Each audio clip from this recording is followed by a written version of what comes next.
Fox Sports. We are Fox. We are Ohio.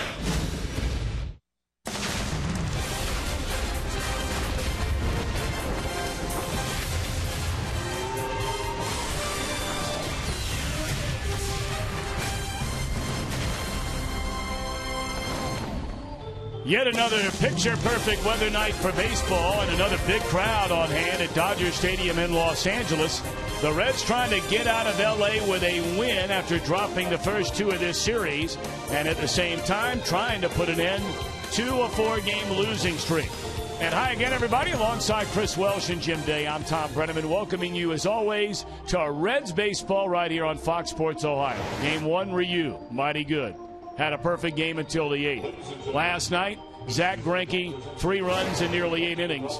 And oh, by the way, in the series finale, a 2-time Cy Young Award winner on the mound for the Dodgers. Well, you were hoping that this would be at least the rubber game in this 3-game series, but as it turns out, the Reds are trying to avoid a 3-game sweep, and they're going to face the former Cy Young Award winner and ERA crown title holder, Clayton Kershaw. Now, he's only had 5 starts on the year. He's been on the disabled list some, but this guy is still on top of his game.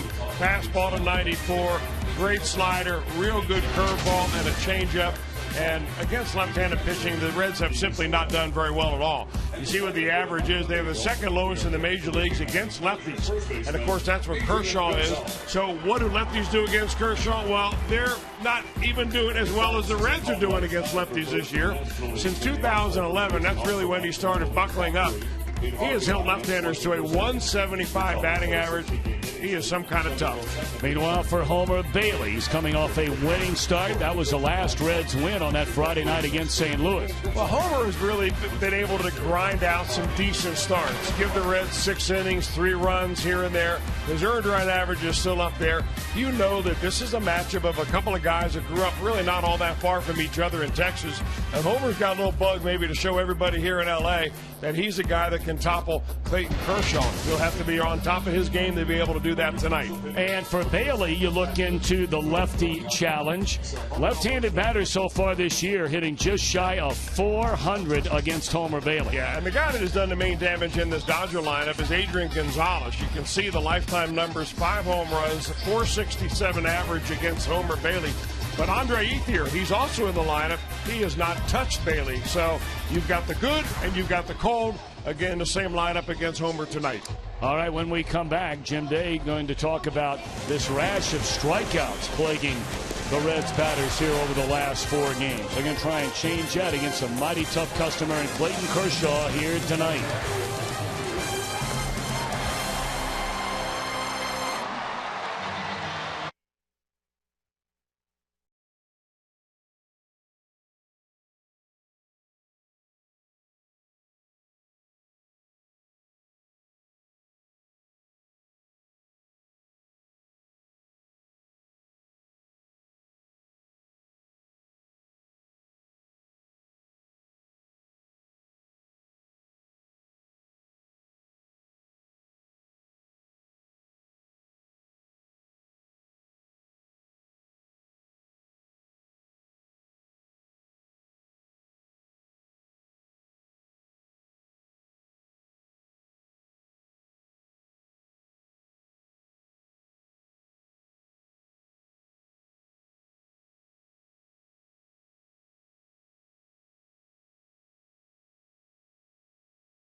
authority of the Cincinnati Reds and may not be reproduced.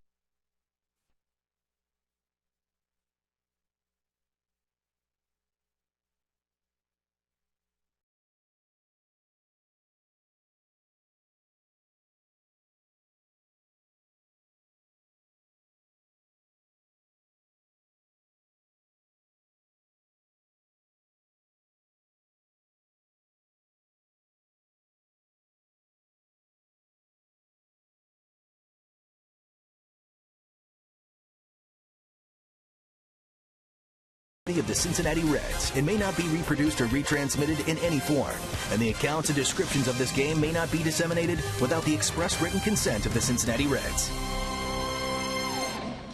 Reds trying to get a victory before heading to Arizona here at Dodger Stadium in Los Angeles. Jim Day with you. We're on the field.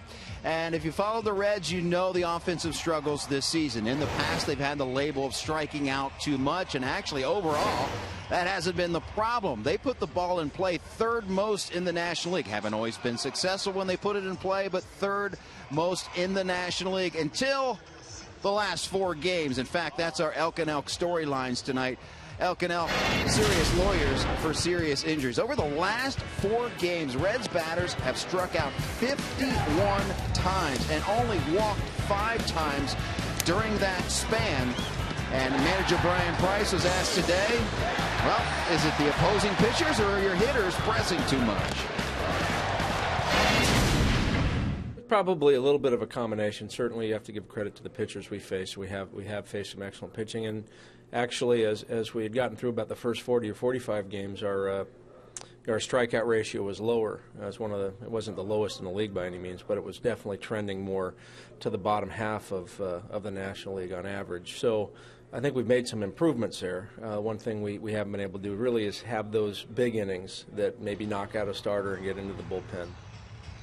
And they're facing another swing and miss guy tonight, but they're going to try to dodge a sweep. It's the Reds and Dodgers play-by-play action up next with Tom and Chris on Fox Sports Ohio.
On Fox Sports Ohio, brought to you by your Ford dealer, Ford Go Further. By Cincinnati USA Regional Tourism Network. Stay close to CincinnatiUSA.com. And by AT&T, mobilizing your world. Some of the boys ready to roll here tonight. Reds need a win in the worst sort of way. And Brian Price is hoping getaway day is the time to do it. before flying over to Arizona to begin a 4-game series tomorrow night. Red starting lineup presented by Meyer, Hamilton, Frazier, Brandon back in the lineup. Very good numbers against Clayton Kershaw. Mesoraco, Bruce, and then Ludwig. And a ladder third of Pena, Cozart, and Bailey. Well, in a short amount of time, at just 26 years young, Clayton Kershaw has already won a pair of National League Cy Young Awards, better than 30 games over 500 in his career. Well, he's an 80-win pitcher in his career so far. He's only lost 47 games. His earned run average in his career is 2.6. So, I mean, the numbers as you delve into them with Clayton Kershaw just get better and more impressive the more things you unturn. He has been on the disabled list this year. So he's only pitched 5 starts overall. 4 of those have been quality starts. But he's a guy that is very tough, especially here at home. And the Reds have a real challenge on their hand with Kershaw on the mound. And you enter a ball game like this and you think, you know what? The slightest little thing could be the difference between a win and a loss when you face a guy that is so stingy with runs as is Clayton Kershaw. Kershaw last pitched Friday night in Philadelphia, got his 3rd win in a 2-0 Dodger victory. He only allowed 2 hits in 6 innings. And the first pitch high to Billy Hamilton, and this one underway. In the 6 innings, he fanned 9. He did walk 3 batters and wasn't real pitch efficient. Threw 100 pitches in those 6 innings. Now, that was a game in Philadelphia that was delayed by a 43-minute rain delay and the 4th inning. So he sat around a while, came back out. And that's one reason I think why that they took him out of there and he ran his pitch count up.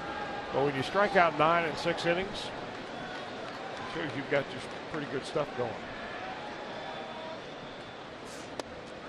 Hamilton started in the appeal. He did not go around, says the crew chief Jerry Davis. 2-1 to Billy. 245 batter, a home run, 10 runs batted in. Hamilton 1 hit in 8 at bats in the series. He had the 2-run double on Monday. And a bouncer gloved by the 3rd baseman Turner. Turner, a big reason why the Dodgers won that opening game, thanks to some great defense over at 3rd. And we look at the Dodgers defensively, presented by your Ford dealers. We told you they've been working Matt Kemp out in left field. And tonight he starts out there. Ethier, the big story last night, driving in 5. Turner back at 3rd. And Butera catches for the 3rd straight game in this series after A.J. Ellis went on the disabled list. Todd Frazier takes strike 1. Cardinals are getting beat up by the Yankees 7-2. The Mets have already beaten the Pirates 5-0. And Milwaukee, the Central Division leaders in the 6th, with a 4-2 lead over Baltimore. That one hooked down the left field line. It'll roll all the way to the wall.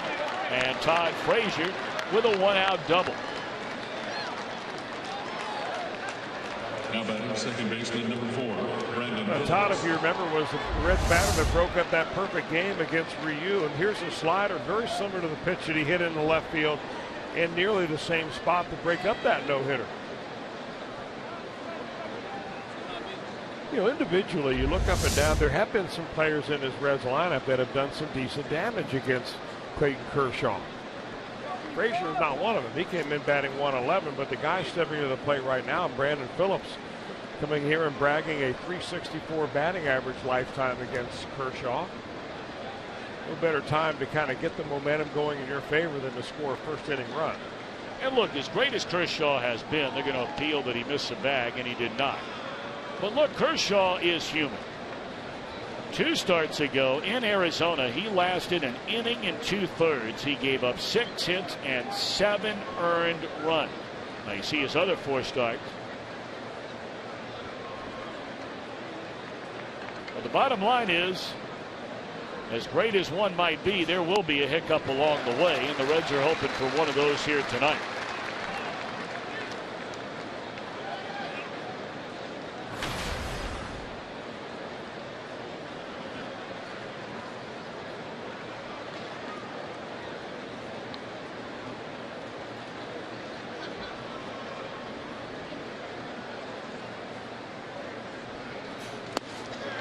Nothing in 2.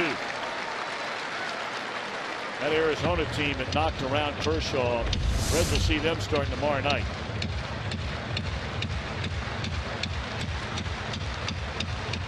That team can swing the bat. They've had terrible pitching, have the Diamondbacks, but they can hit. 0-2 to count on Brandon Phillips.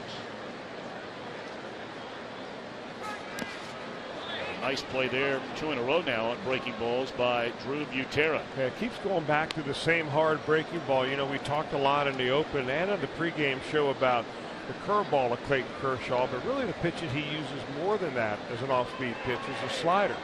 He gets a lot more strikeouts on the slider. The curveball is oftentimes a pitch he uses early in the count, the slider later in the count.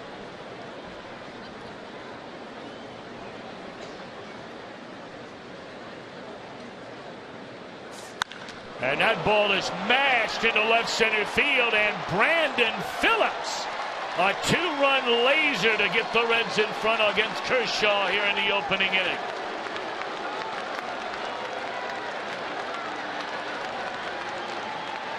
How about that?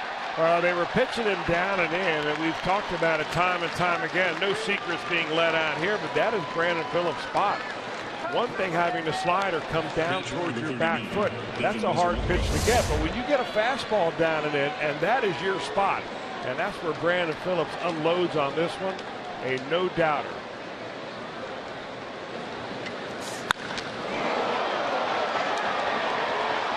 Everybody knew it, including Kershaw, just by the sound it made coming off that bat. So Brandon gets home run number 4. A good way to get things started.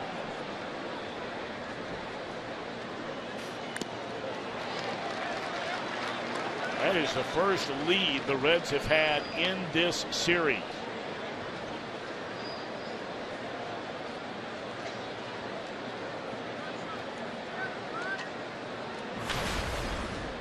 Nothing in 2 on Mesoraco. He hit his 6th home run of the season here last night.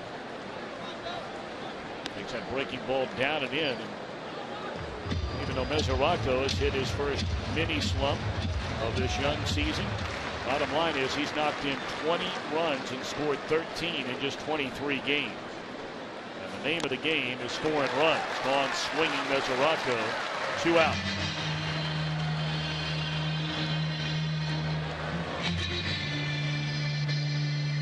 Well, Chris was starting to mention some of the guys that had good numbers against Kershaw. Our steel power tool performer Jay Bruce is another Red, and a rare left-hander with good numbers against Kershaw. You're not kidding about that. We showed you the 175 batting average Kershaw has held lefties to since 2011. But Bruce is the one guy that really bucks that trend. A couple of home runs. He's hit the ball very hard off of him. And by the way, both those home runs came in the same game. That was September the 8th of last season. These guys, Texas guys, so a little state bragging rights are going on the line right here. Kershaw comes out of one of the real powerhouse high school programs. It doesn't matter what sport.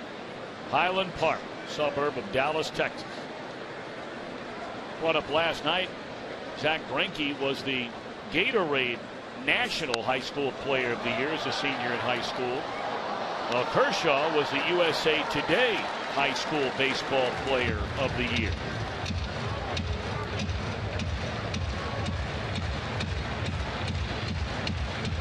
He was the 7th overall pick in the first round of that 2006 draft. 2-2 to Jay Bruce.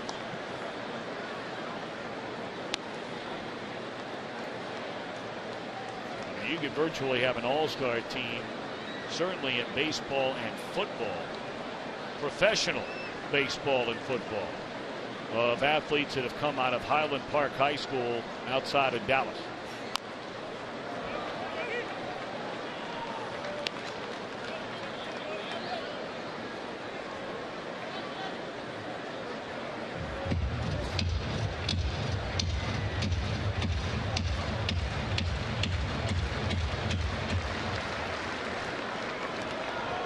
Break-even pitch to Jay Bruce. Breaking ball, pulled him. Little number back to the mound, and that's out. Number 3. But a good start for the Red Rollers. A double by Frazier, followed by this.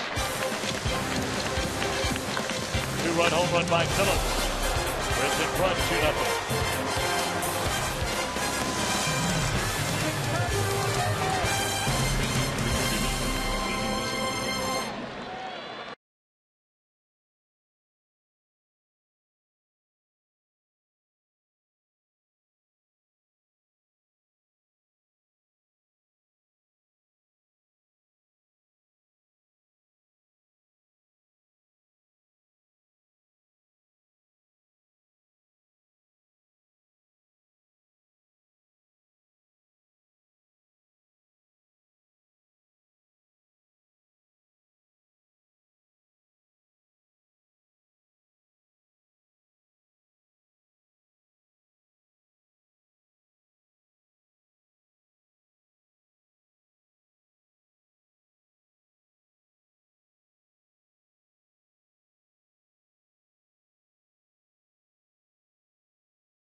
And the Dodgers coming to play. Let's take a look at Don Mattingly's starting lineup presented by Meyer. After Brandon Phillips' 2-run home run in the top of the inning. Gordon, Ethier, Puig at the top. Hanley Ramirez, Adrian Gonzalez, Matt Kemp in the middle. Justin Turner, Drew Butera, Kershaw, the latter third. Homer Bailey in search of win number 5. He won his last start on Friday night beating the Cardinals. Well, he did win his last start. He went 6 innings of 3-run baseball to do that. He's had 10 starts on the year, and you see the 4-3 record. Now, Homer's one of the few Reds pitchers that have had a decent amount of run support when he's been on the mound. Hopefully they'll continue to swing the bats, and he can keep the Dodger bats quiet. Dodgers have swung the bats relatively well in this series. Now, granted, you can say, well, it was 4 unearned runs against Johnny Cueto. That's true. But they got 4 runs when Johnny Cueto was on the mound. And then last night, 6 runs, 8 hits as a battered starter, Alfredo Simon. 5 of those 6 runs in just 4 2/3. Oh, and 1 to Gordon, the major league leader in stolen bases. He does not have a stolen base in the first 2 games of this series. 30 overall. Yeah, we noted last time Homer Bailey started that he seemed to mess around with a lot of his off-speed pitch the first time through the lineup. I'm wondering maybe he'll adopt that. Let's go back to the good old country fastball here. Well, that was a good old country fastball that is smacked into left field just fair. And it's a leadoff double for D. Gordon. D. Gordon is the Billy Hamilton of this Dodgers team. He can run. He leads the league in stolen bases. And he just gets a high fastball 2 times in a row right there. That one a little bit lower, I think, than Homer wanted it. He chased a high one the pitch before, was unable to connect with it. And that time he rips it down the left field line. So that'll bring up Andre Ethier, who had a big night here last night. He had a home run to get the Dodgers on the board into right center in the 2nd inning, and then in the 4th inning came to the plate with the bases loaded and cleared him with a triple. 4 knocked in on the night for Andre Ethier. 0-1. You see, the key to any pitcher having success is controlling his fastball. And Homer Bailey's got to tune it up a little bit, because you saw where Mesoraco was sitting on that first pitch. He wants it under the hands of the left-handed hitter, and that ball missed by a good 2 feet. Got to drive your left shoulder in there to get it inside to a lefty.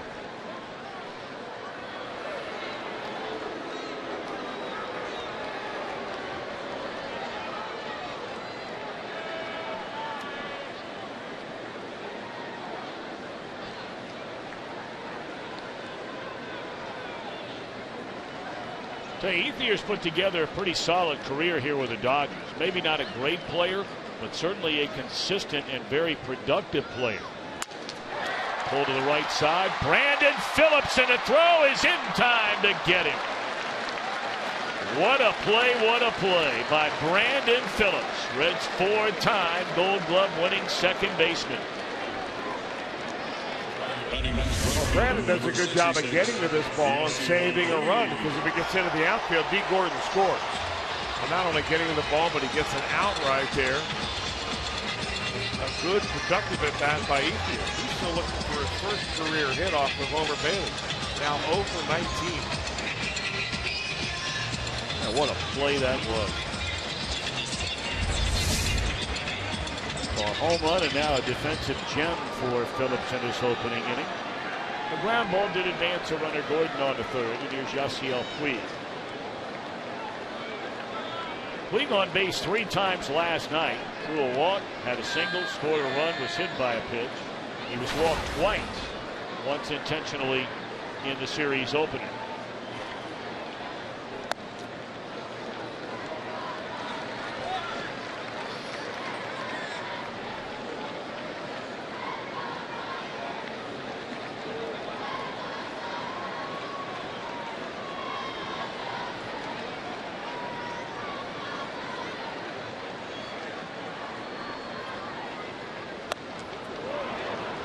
Fastball right by Puig. 1 ball and 1 strike.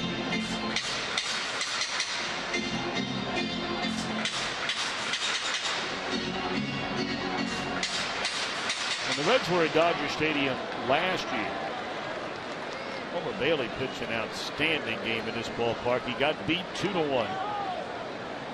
7 innings, 2 runs. Gave up the big home run late, but he did nothing but challenge Puig over and over and over again with high fastball. And he seems to be throwing a lot of fastballs tonight. That may just be a change in the way he's really gone about his business for the majority of this season so far.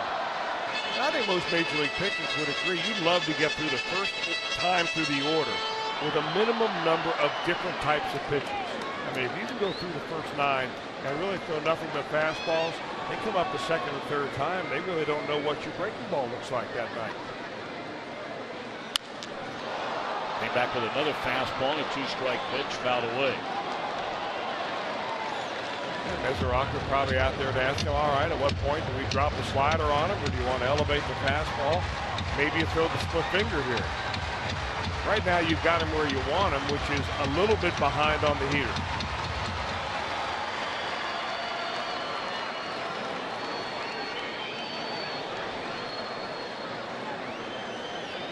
Gordon, the leadoff double, advances to third on the ground out. And it's 1-2 on Yasiel Puig. And another fastball down in the zone, and Puig able to at least put the bat on it. No sooner were we talking about that Arizona team, and even though they're having a down year, we said they can score. They score 8 runs in the first inning tonight against San Diego.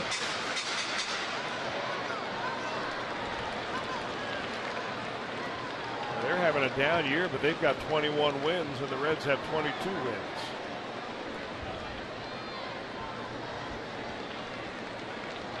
And now, of course, they have Tony La Russa in charge of baseball operations in Arizona. Be able to get together with his old buddy Walt Jocketty with the Reds coming into town. 1-2, and a swing and a miss. Came back with 95 heat. That's a big second out here in the first inning for Bailey. Now this is our flamethrower of the night, brought to you by Cholula. 95 miles an hour. They just kept that #1 on him all night long without even bothering to break one off.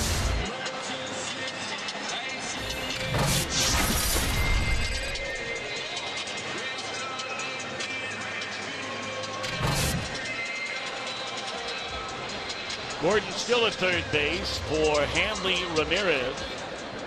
250 batters, 7 home runs, 25 batted in. He had 1 hit in 4 at bats, and that hit knocked in a run. That was against Sean Marshall in the 7th inning last night.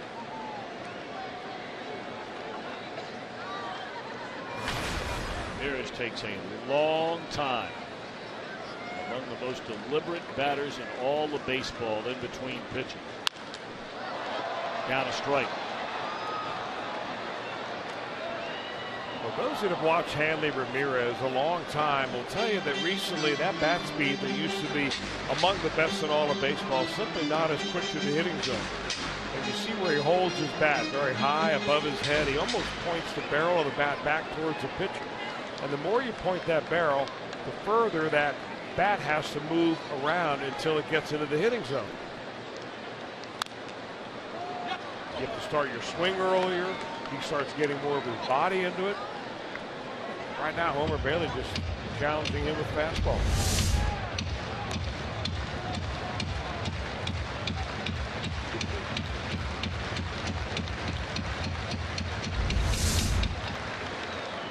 Bailey still waiting on Ramirez to get in the box. After about a 15-pace walk towards the Dodger dugout. And now the 0-2. Got him swinging. Well, he can walk out to shortstop now. That chaps you, doesn't it? It's weak.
Bringing the energy feature in his rank among all active pitchers in various categories. Number 1 in ERA, 3rd in hits allowed per 9 innings, 5th in strikeouts per 9. Opponent's batting average 3rd lowest.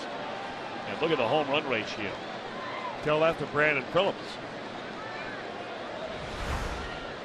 Brandon, a 2-run home run if you're just tuning in the Reds first. Now Ryan Ludwig to begin the 2nd inning, and he's down strike 1. Ludwig will be followed by Pena and Kozak. Part of the deception with Clayton Kershaw is that little hesitation that he has. He does it out of the stretch with his arms and then quickly kind of slide steps. But out of the full windup, he has a little bit of a hang and then kind of jumps at you a little bit right there. And he gets that clock going really fast for a hitter. You see him kind of jump at you, and then you drop that slow 74-mile-an-hour curveball on you.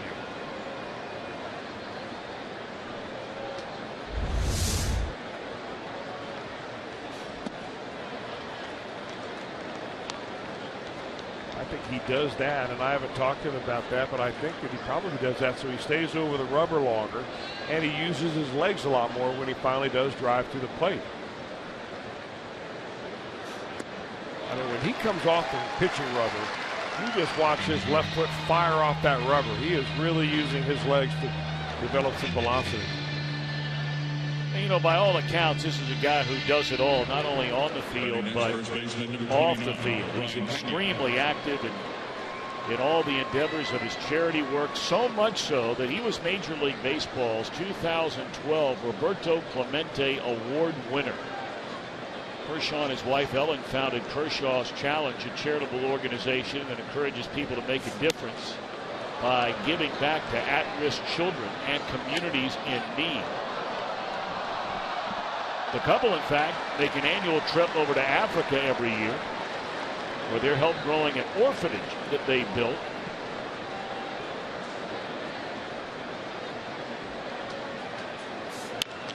And that one dumped into right field. That'll be a base hit for Pena. Does he think about trying for two? He's going to think about it, and here he comes. Puig, a strong arm, but just slightly off the mark.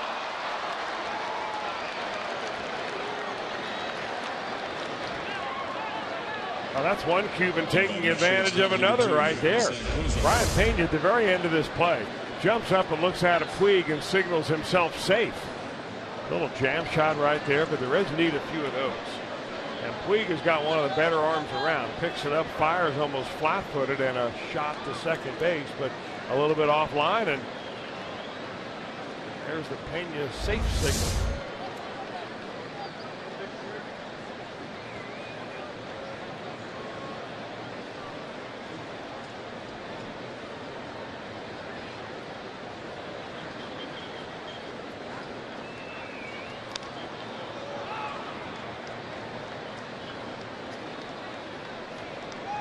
Zach Cozart, the number 8 batter, at .228, a home run and 12 runs batted in. Cozart 0 for 4 last night, 0 for 3 in a series opener with a walk.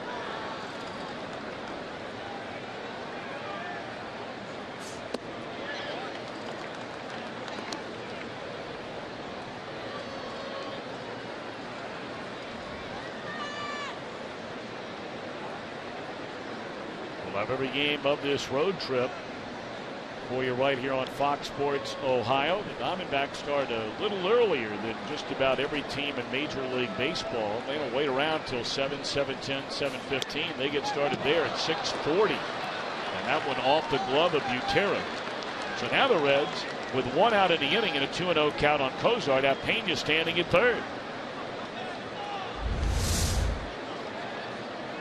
Now that's a pass ball all the way. It's just a curveball that never really broke very much. Kershaw just overthrows it, leave it at the top of the zone, and sometimes the catcher will just reach his hand up there, anticipating where that ball's going to be, anticipating that it's going to break a little bit. It never did. This could be a big little break for the Reds if you can get a ball into the outfield.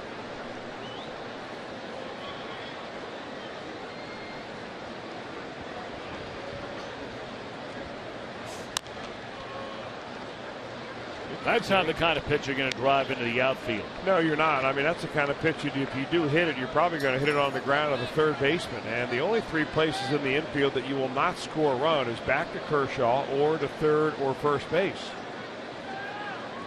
Pena, not the fleetest of runners. They may take a shot, though, just on contract based on where that Dodger defense is. And on where they are in the batting order. Pitcher spot due up next. 3-1 to Zach Cozart. Clearly Kershaw not giving in to Cozart in this at bat. Fell behind him 2-0. Thrown a breaking ball down and in. Now 3-1.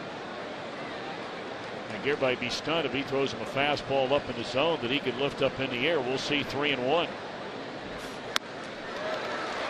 Nope, bottom fell out of it. Well, that was a good pitch right there. But you still, if you're Zach Cozart, have to realize that you've got the pitcher on deck. And you're not really looking for a walk right here. Now that the count is even at 3-2, they're going to bring the infield in. That'll change the strategy of Brian Pena at third base.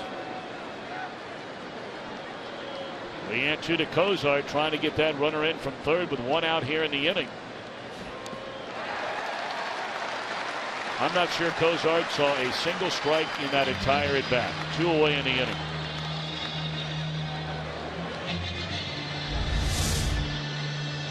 This is certainly not one of those. It almost hit the plate. Actually, a hard-breaking slider down and in, and that is his strikeout pitch of choice against most right-handers. 3 of them on the night now for Clayton Kershaw.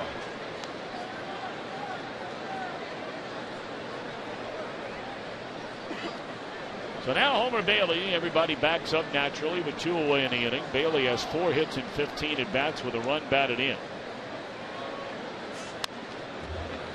There's so many of the little things for the Reds when you're having a hard time, as they have at times this year, scoring runs.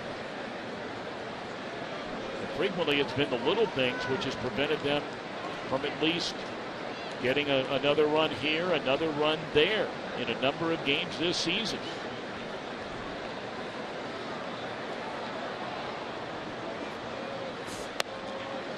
Oh, and 2 on Bailey.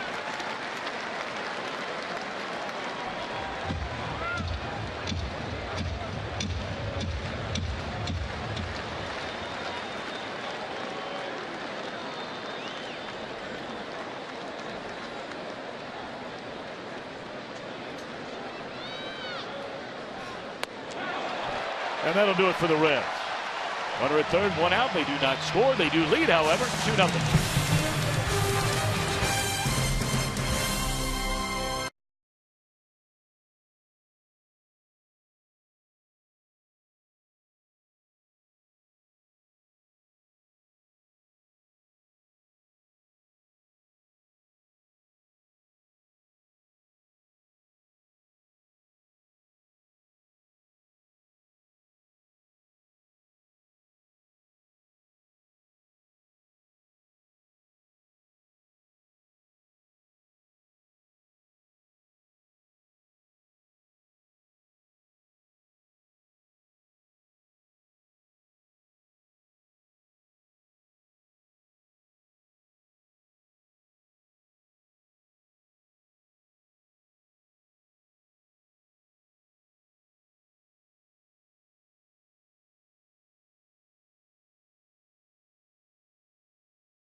Closer to your Reds bobblehead collection. Wednesday, June the 4th, the first 25,000 fans received an Aroldis Chapman bobblehead thanks to Coca-Cola. For tickets, call 513-381-REDS or visit select Kroger locations or reds.com/tickets. Aroldis Chapman bobblehead, that is June the 4th. Take a look at the Reds on defense, presented by your 4 dealers behind Homer Bailey. The regular group in the outfield tonight with Ludwig Hamilton and Jay Bruce. Same along the infield. Pena still spelling the injured Joey Votto. And Mesoraco behind the plate. Joey Votto is due to come off the disabled list on Saturday, but certainly based on some of the comments, and I know Jim Day spends time every day with Reds manager Brian Price. But it makes you wonder, one, will Votto be back over the weekend? But just by the tenor of some of the comments from Price, it certainly doesn't sound that way, as Adrian Gonzalez hits the ball sharply, but right at Phillips, who stays in front of it to knock it down and throw him out. Jim, would you agree with that summation? I would think so. Yeah, we're still not sure what the deal is with Joey Votto, and we'll see if he comes back. I haven't heard anything definitive one way or another. I'm not so sure that they do. Jim, do you? Well, it's one of those questions that Brian Price faces every day, and it's one that he just kind of talks around because Joey's back in Cincinnati, and he says that he's improving, but he got to the point where he's answering and saying the same thing over and over every day. He said, all I know is he'll play sometime this season. So it's very, very cloudy as to when he'll come back.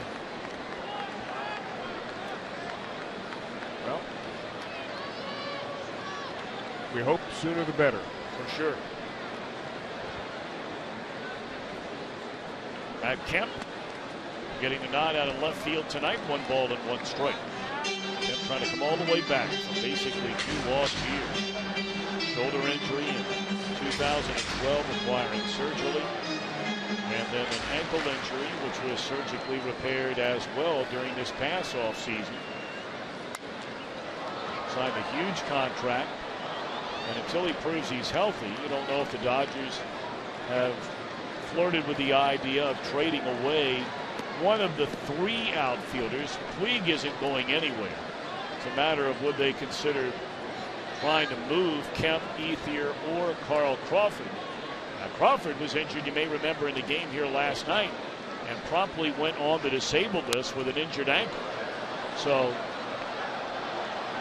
with Kemp now taking fly balls over the last number of days out in left field, the starter tonight, it might be this threesome for the next couple of weeks. Takes a little pressure off the manager, Don Mattingly, that's for certain, because he has 4 outfielders that are used to playing every day and being paid like everyday players, but only 3 spots.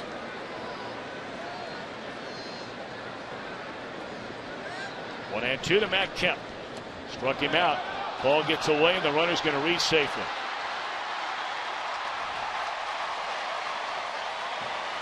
Now, you don't see that happen very often to Devin Mesoraco. In fact, he blocked a couple of balls in the dirt last night, did a great job of getting his body over there. This one somehow squirted away from him. That slider comes out of a pitcher's hand with a lot of spin on it. I'm not sure. That's actually a splitter. And he just didn't go down and block that very well. He tried to backhand that ball, didn't get his body down. Well, they gave that a wild pitch. Well, it probably should be a wild pitch, but certainly a pitch that should have been blocked, especially when you're anticipating a splitter. You got to figure that ball's best when it's down the dirt. Rarely do you see Mesoraco try to catch one the way he did there. So the Dodgers get an extra out in the inning. It should be 2 down, nobody on. Instead, it's 1 on and 1 out. And strike 1 to the third baseman, Justin Turner.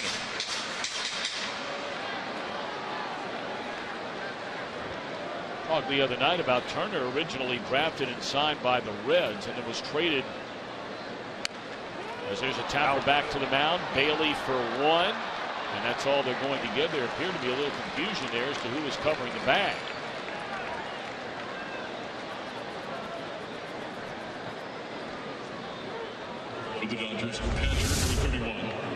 Now that confusion can take place, especially when you've got a ball that is hit slowly. It's not going to be a double play ball no matter what you do, and you see that Zach Kozar came over there, but I think with the way they were playing Justin Turner, it was probably Brandon Phillips' call all the way. Before you throw the pitch or before the batter comes up, the pitcher is always going to make eye contact with one of the infielders and kind of go, you and me, here if the ball comes back to me.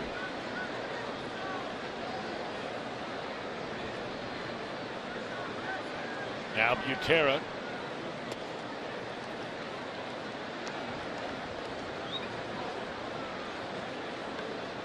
And to finish that thought on Turner, if you weren't with us the other night, signed by the Reds initially, and then he was in the trade, you may remember, to the Baltimore Orioles when the Reds acquired catcher Ramon Hernandez. He and Ryan Friel. It was a good deal for the Reds. Hernandez was a nice player for a couple of seasons. And then Turner moved on and has spent most of his major league career wearing a New York Mets uniform. 2-0 on Butera.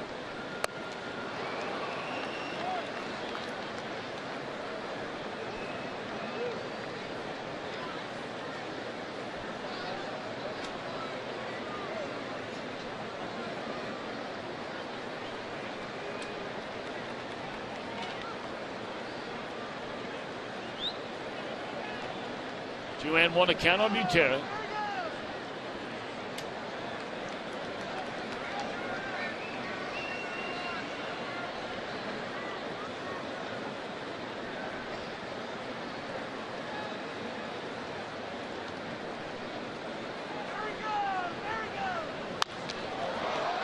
Jammed Jump shot pop up, short center. Hamilton there, inning over.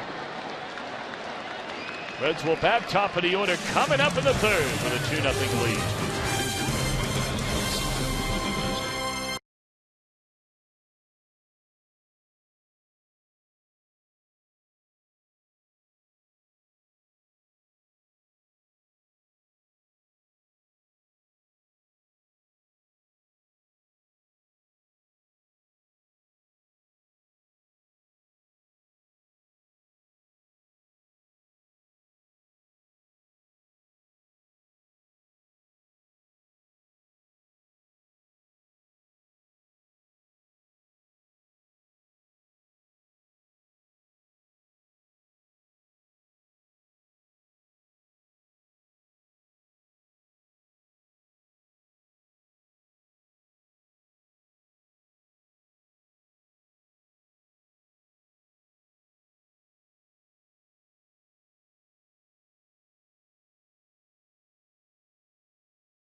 Ohio fan photo for a chance to have it shown during an upcoming game.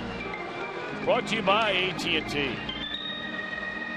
Boy, lots of great picture chances out here in Los Angeles. Whether it's San Gabriel Mountains off into straightaway center field, picturesque Dodger Stadium, or just hunkering down in front of a Dodger dog. You had one of those since you've been in town now, Mr. Welsh? I have not, no. I'm off the Dodger dog diet, unfortunately. Well, I may have to partake for the first time tonight, maybe a little bit later on in the game. Well, they're free around the 7th inning in the media room. Free for me, Doctor. Some things like you don't fall far from the tree.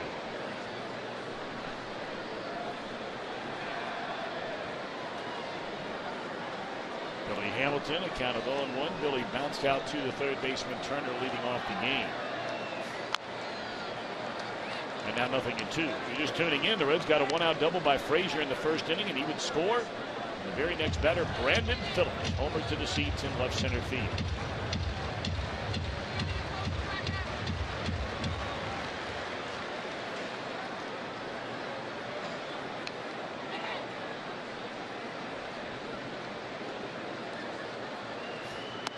Oh, there's that big bad Bender.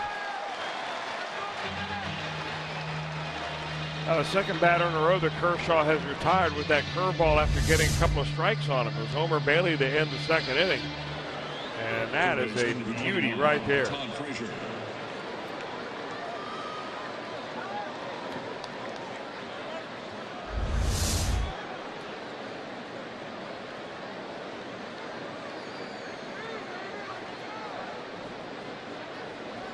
One away for Todd Frazier. He hooked one down the left field line for a double and scored on the Phillips home run. He has something to say to Phil Cousy, the home plate umpire, about that called strike.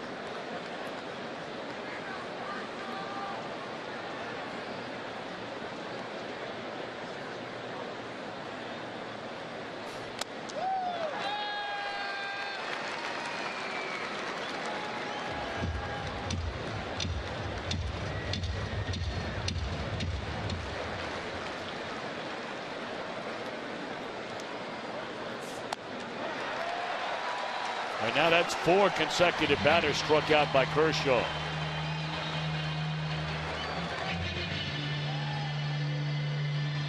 Brandon Phillips homered his first time up. How about it, Jim Day?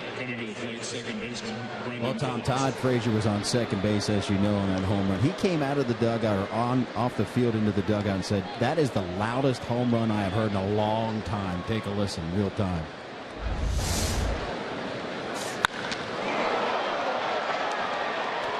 It was so loud that Frazier obviously heard it at second base, and you guys heard it on the 5th level. It was a bang. So in this case, in Brandon Phillips in that home run swing, he'd be what kind of guy? Well, he's a power guy. He's a swing out of the zone guy.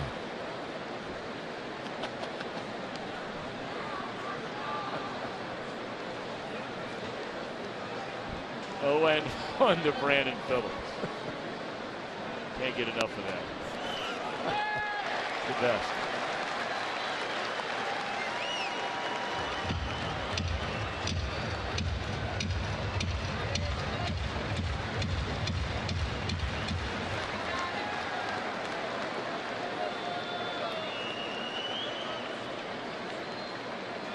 Kershaw's fanned 5 of the last 6 batters.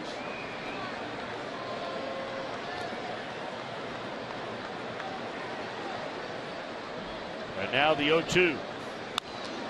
Pulled foul. You mentioned it earlier, Tom, that Kershaw was a #1 round draft pick in 2006.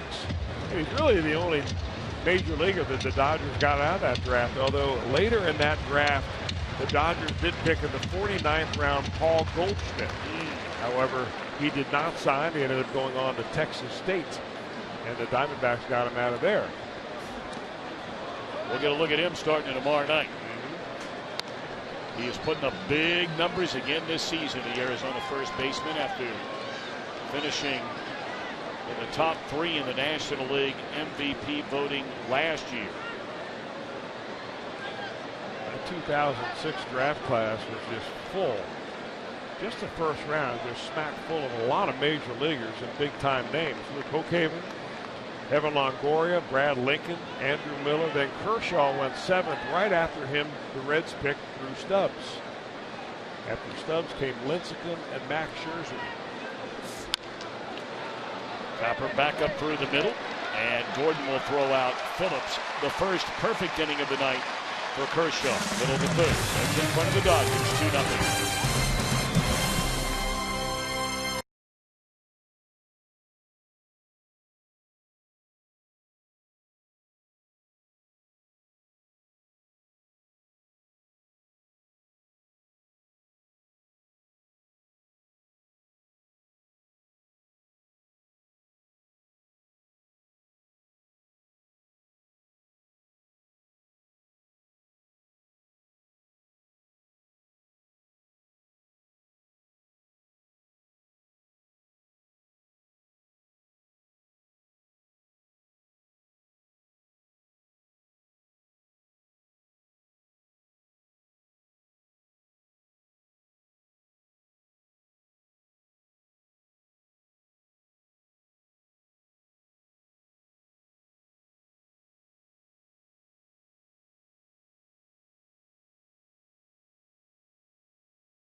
Signing of former Dodger and Cub Carlos Marmol. The inside scoop on the Cavaliers coaching search in Sam Amico's weekly chat. And the Ohio State Buckeyes just picked up another Ohio recruit who could be the future quarterback for Urban Meyer. FoxSportsOhio.com presented by 1-800 Auto. Drive safe, spend less.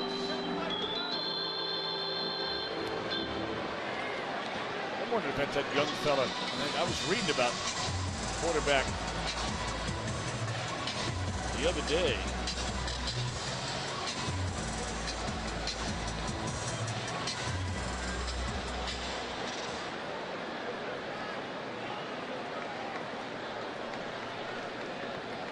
Quite sure where that young man I was reading about the other day was from. I was sort of skimming through some things. There's strike one. And I'm being told by our producer, Josh Hall, that this young man is from Athens, Ohio. That's the home of the Ohio University. 0-1 the count on Clayton Kershaw. 0-2. Kershaw, 2 hits and 10 at bats. There was a lot of talk before the season ever began. Don Mattingly went on record as saying they were going to keep a very close eye on the amount of work that Kershaw was going to get this season, and they were talking about him not even making that season opening trip to Australia. Well, he made that trip. He beat the Diamondbacks over there. They won those 2 games. And then they put him on the disabled list for a month, a little more than a month. He did not come back until April the 25th. And he is gone swinging. And it was an arm injury. Actually, it was a strained teres major muscle, one of the muscles around the shoulder and the back of the arm. And you don't know what it is. If you've ever had pain when you try to tuck in the back of your shirt, you probably have a strained teres major.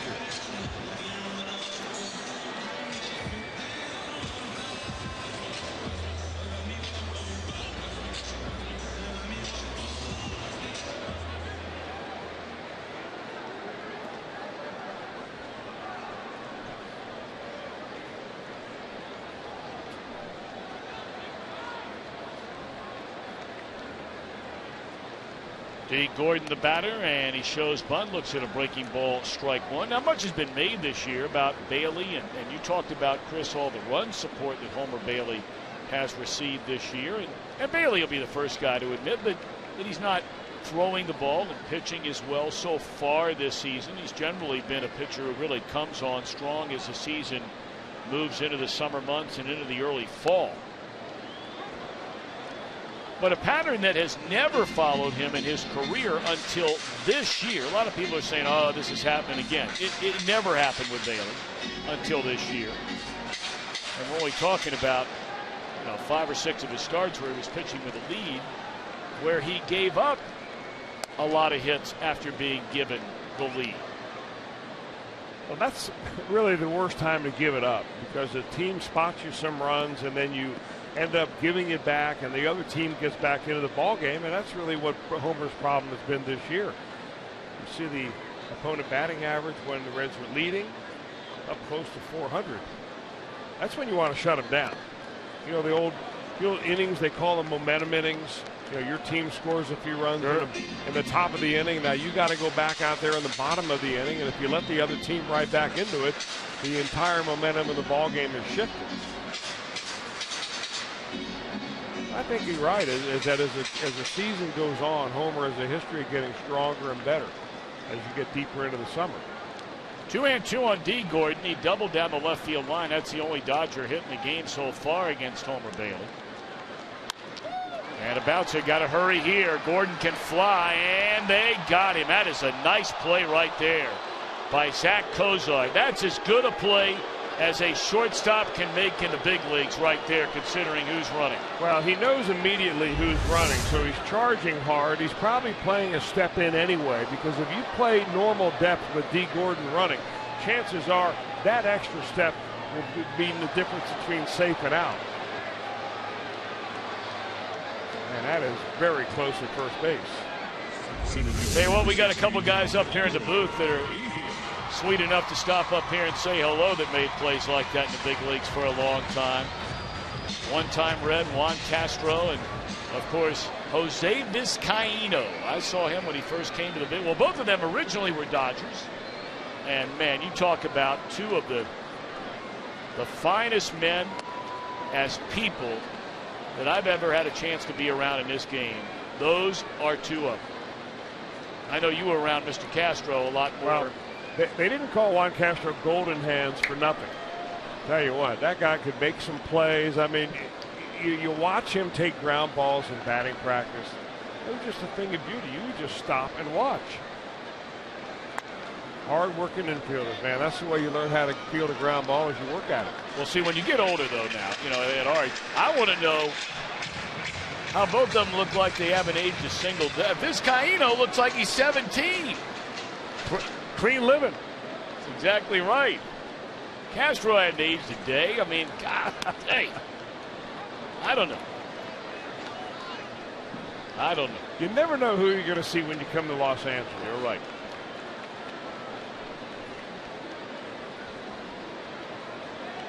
A couple guys played in the big leagues for a long, long time. 2-1 to Andre Ethier. And it's pulled foul. It's 2-2.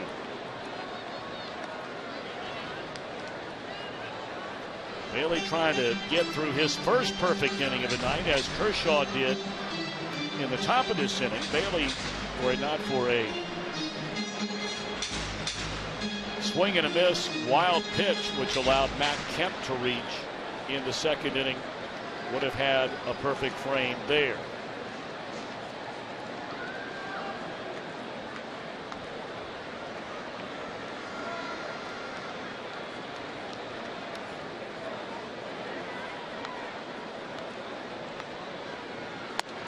Struck him out. 96-mile-an-hour fastball to win the inning. Bailey has 4 strikeouts, and the Reds lead 2-0.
To get your group on board the Fan Express, call Reds Group Sales at 513-765-7600.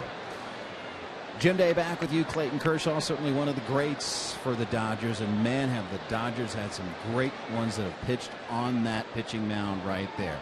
Did you know Skip Schumacher, you knew that he was a Dodger last year, but did you know he's in the Dodger record book, not as a hitter, as a pitcher? Last year in mop-up duty, he pitched an inning in April, pitched an inning in June, loaded the bases both times, but got out of it scoreless, becoming the 31st Dodger pitcher since 1901 to have an ERA of 0 with at least 2 innings pitched. Now, I know we're stretching it, but facts are facts. And believe it or not, he's a Southern Cal kid, grew up here, idolizing the Dodgers, but his idol was not a hitter. It was Orel Hershiser. In fact, last year in June, he switched his uniform number from number 3 to number 55, matching his idol. And he was quoted as saying, "I was on the same mound as Orel." Pretty cool. He's definitely the Reds' emergency pitcher should they ever need it this season. That one tomahawked into left center field. That'll be a base hit by Devin Mesoraco, leading off the Reds' 4th inning. Cincinnati getting the 2-run home run by Brandon Phillips in the first in this 2-0 lead.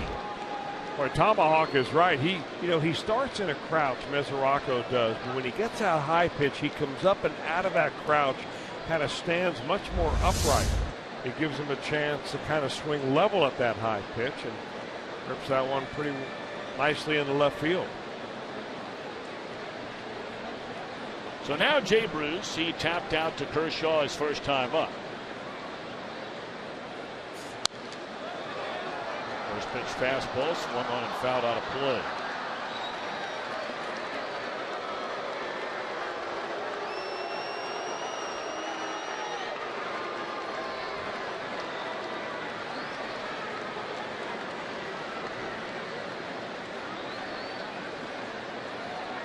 Look at that guy. Johnny Bench caught a foul ball tonight. Well, who better to catch a foul ball? You're right. Whole closet full of gold gloves, only fitting that JB would snatch that one hit into the stand. That bouncing ball will advance a runner into scoring position. One out in the inning for Ryan Ludwig. You ever tried that emu oil that JB's always selling on all those commercials all the time? No. I love the line at the end. You know, feel good and you don't stink. I can't believe they say that, but he says it every time. What do you use it for? It's like, you know, I think it's to... For your body or put it in your car? No. For your joints and that kind of thing. Apparently, emu oil. I figured a guy like you would know all about that. One of the few I haven't tried. And if you use it, you don't stink. I belly laugh every time I hear him say it. It is a plus.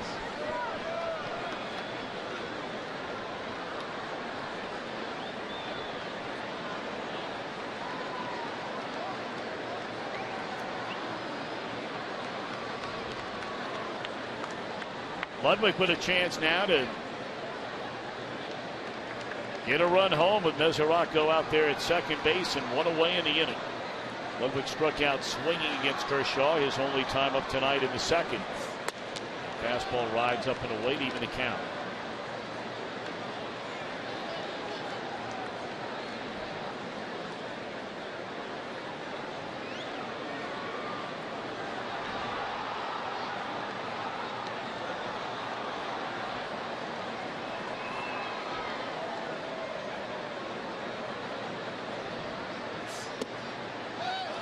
Just under the knees, 2-1 to Ryan Ludwig.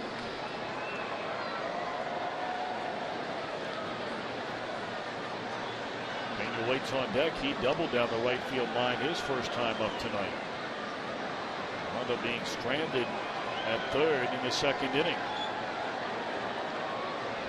Kershaw throws those hands high into the air. And that pitch swung on and missed. 2-2.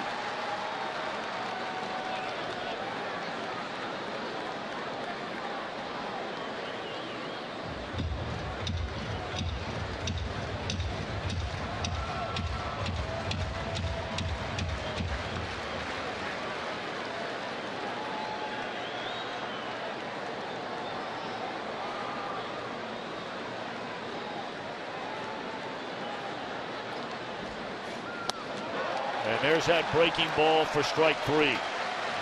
Seventh of the game for Clayton Kershaw. He's having one of those nights where all those breaking balls are working just fine. The slider and then this big looping 75-mile-an-hour curveball. Yeah, that's the kind of pitch that gets you on the speed and it gets you on the break.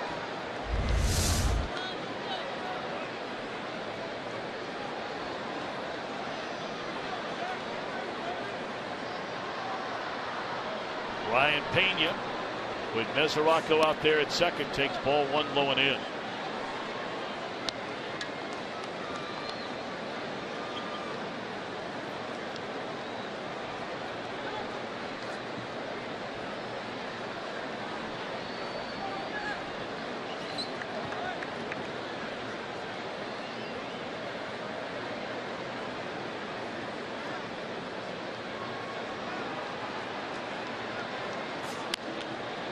In the air, foul territory, and will drift out of play over the Reds dugout.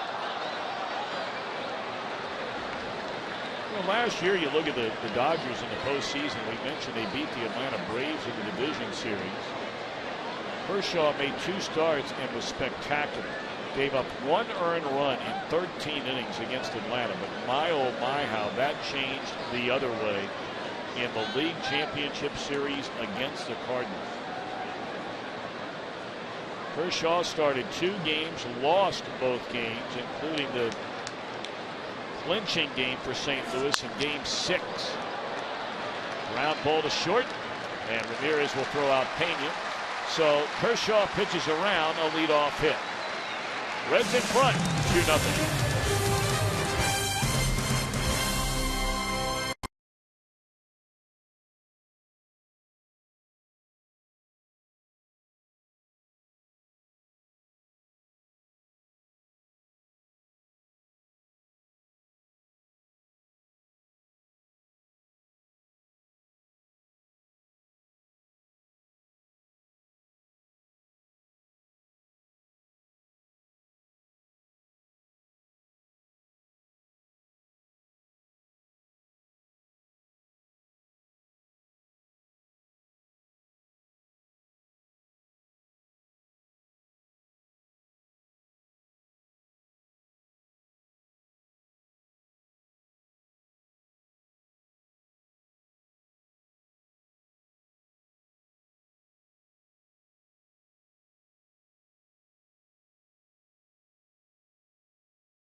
Let's create great dishes together. By Toyota, for over 30 Toyota offers, visit buyatoyota.com. And by B-Dubs, spend $30 on a gift card for dads and grads, and they'll give you a $5 bonus. Buffalo Wild Wings, wings, beer, sports.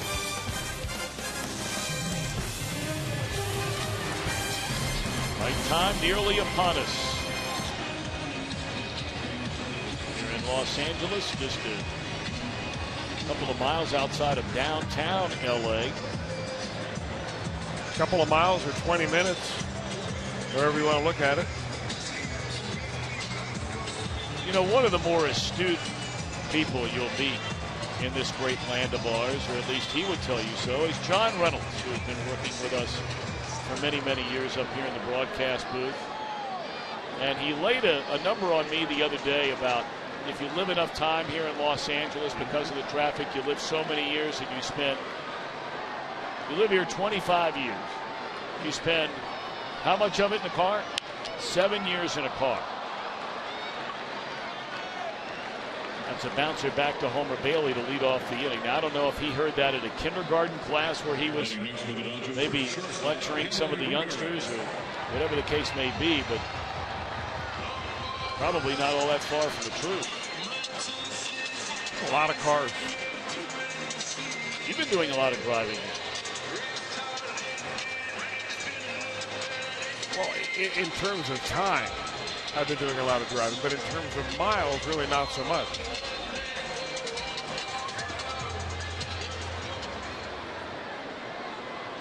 The first out recorded on the tapper back to Bailey. Yasiel Puig, and now to be Hanley Ramirez. And there's strike one. Ramirez struck out swinging with a runner at third base, ending the first inning. Puig and Ramirez were big outs for Bailey in that first inning.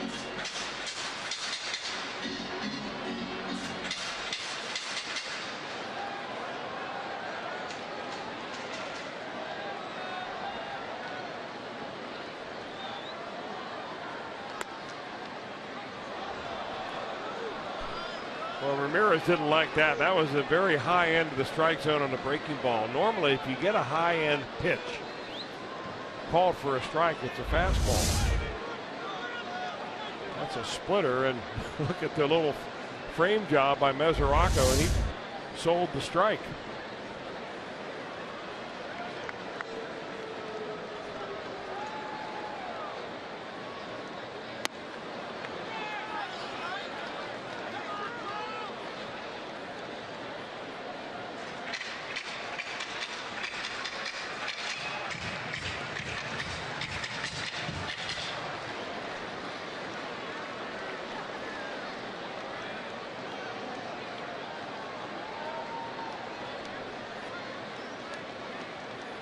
One-two to Ramirez.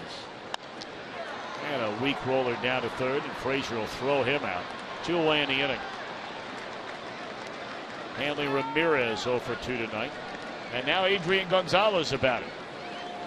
Probably did it the other day. Maybe time to revisit it again and congratulate the Xavier Musketeers. They won the Big East. They are going on in college baseball. The bracket is up right now for those that eventually will qualify for the College World Series. Xavier has pulled a pretty tough assignment, though. They will play on Friday night, the first game against Vanderbilt, the #1 seed in their region. Congratulations also to Louisville, Kentucky, Kent State. They're all in the same bracket together along with Kansas. Hey, Kent State has built a nice program. You know, interesting you bring up Kent State because, believe it or not, former #1 round draft pick of the Reds is the assistant volunteer coach for them. That would be Brandon Larson. Remember Brandon Larson? Out of LSU. Yeah. So he's helping the Kent State program, and they seem to be in that postseason tournament every year. You're right. They made it all the way to the College World Series, you may remember, a couple of seasons ago. We saw the young man who's one of the big stars, the voice of the Cleveland Indians, Tom Hamilton. His son was on that team. Boy, that Brandon Larson, nice kid. Really nice kid.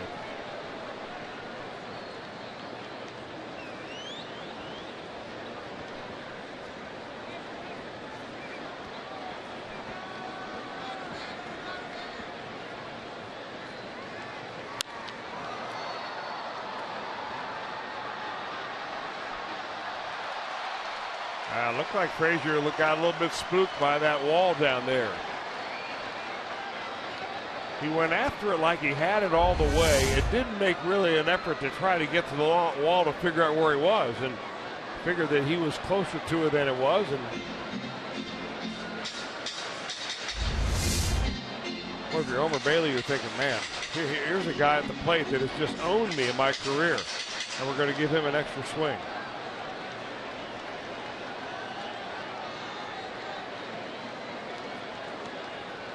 Two balls and 2 strikes on Adrian Gonzalez.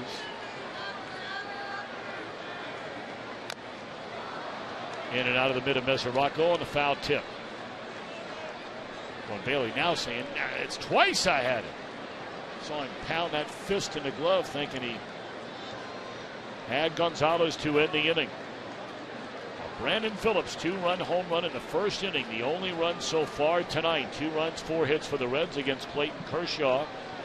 No runs, 1 hit. That was the very first batter of the game against Homer Bailey. D. Gordon doubled down the third base line. 3-2.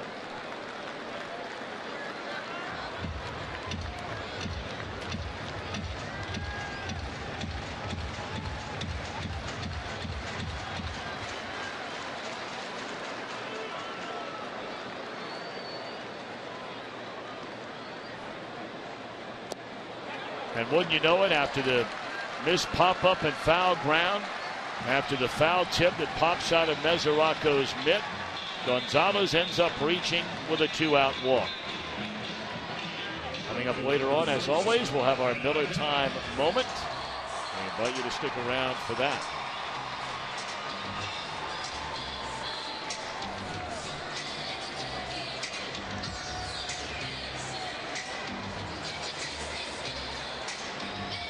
The first walk issued by Homer Bailey tonight. You know, you can't say that he retired the batter because of the strikeout by this man, Mac Kemp, back in the second inning. But that walk is the first Dodger in the last 12 to earn his way on base. And strikeout swinging, and the wild pitch allowed Kemp to get to first. Yeah, the first batter of the ball game on the Dodgers side, bottom of the first inning, Dean Gordon took a 2-strike pitch and lined it just inside the bag down the third baseline. He didn't exactly turn on that pitch, but that's really all they've done against Bailey. Well, one more tough out to go, and Kemp more than capable of tying this game up. Swinging a foul ball out of play on a breaking ball, and it's 1-1 to Matt Kemp. Yeah, if you were watching it closely last night, they brought Matt Kemp in to be a pinch hitter. He faced J.J. Hoover, and Hoover simply blew him away with fastballs up in the zone. Kemp has had all sorts of physical problems. And he's one of those guys who really challenges you to throw him a high fastball with the way he holds the bat. Points the barrel of the bat back to the pitcher like that. I mean, you really have to be strong and quick to be able to get on top of a 95-mile-an-hour heater starting from that spot.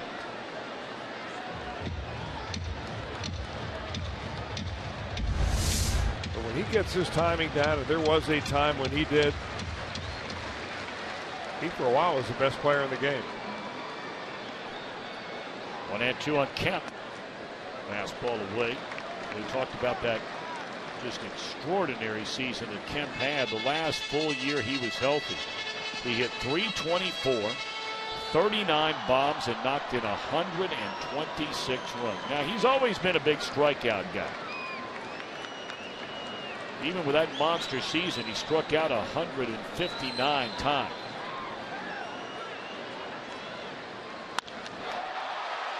In the air, center field, and that'll do it for the Dodgers as Hamilton corrals it. A man left, we go to the fifth. Reds 2, Dodgers nothing.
Sunday, June 8th here on the Reds at half price for the Reach Magazine family ticket offer.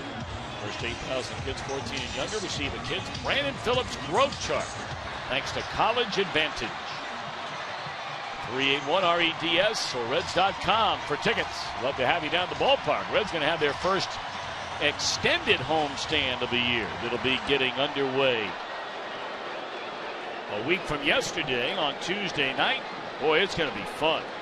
Got the Giants in for 3, Philadelphia in for 3, and these Dodgers in for a 4-game series. Can't wait for that. Of course, the Reds have work to do tonight, and they have work to do in the desert beginning tomorrow night.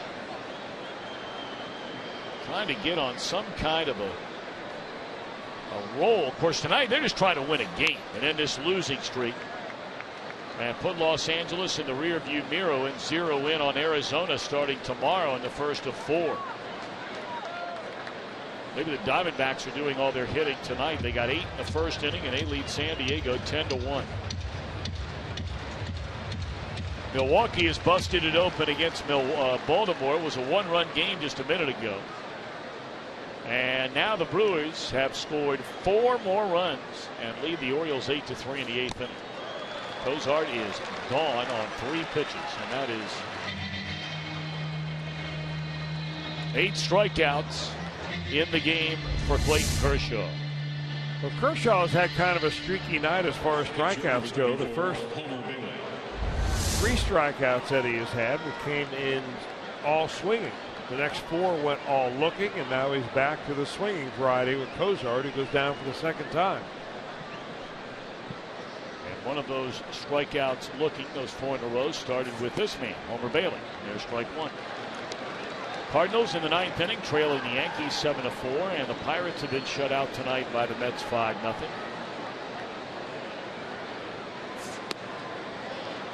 Miami Marlins win again tonight. It's 2 wins in a row for the Marlins against the Washington Nationals.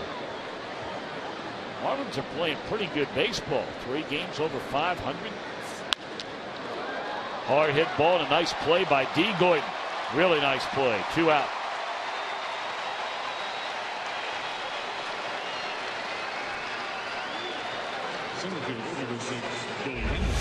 D. Gordon saw that play that Brandon Phillips took a base hit away from Andre Ethier. In fact, he was on second base at the time. And he says, hey, you know what? I can flash some leather too. Nice play. Former shortstop, moved to second base. And boy, they tell me that he has really blossomed defensively at second.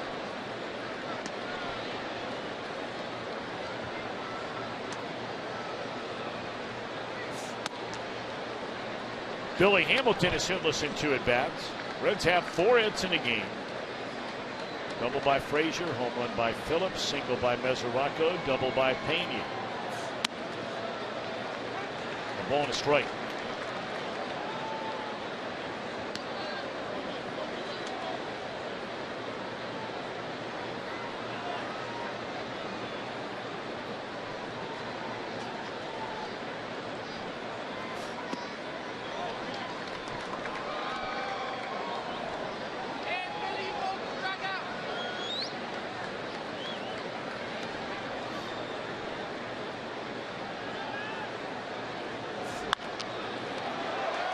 Hopper down to third, and Turner will throw out Hamilton.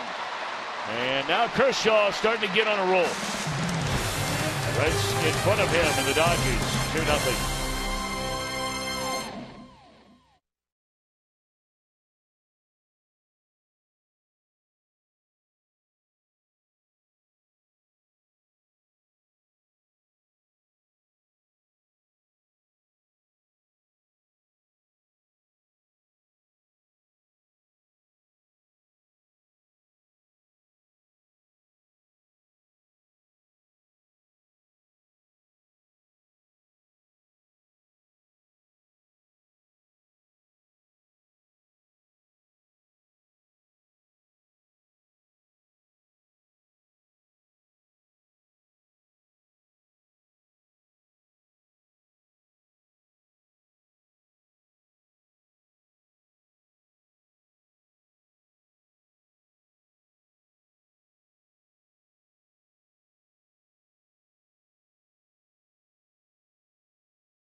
Dodger Stadium in Los Angeles.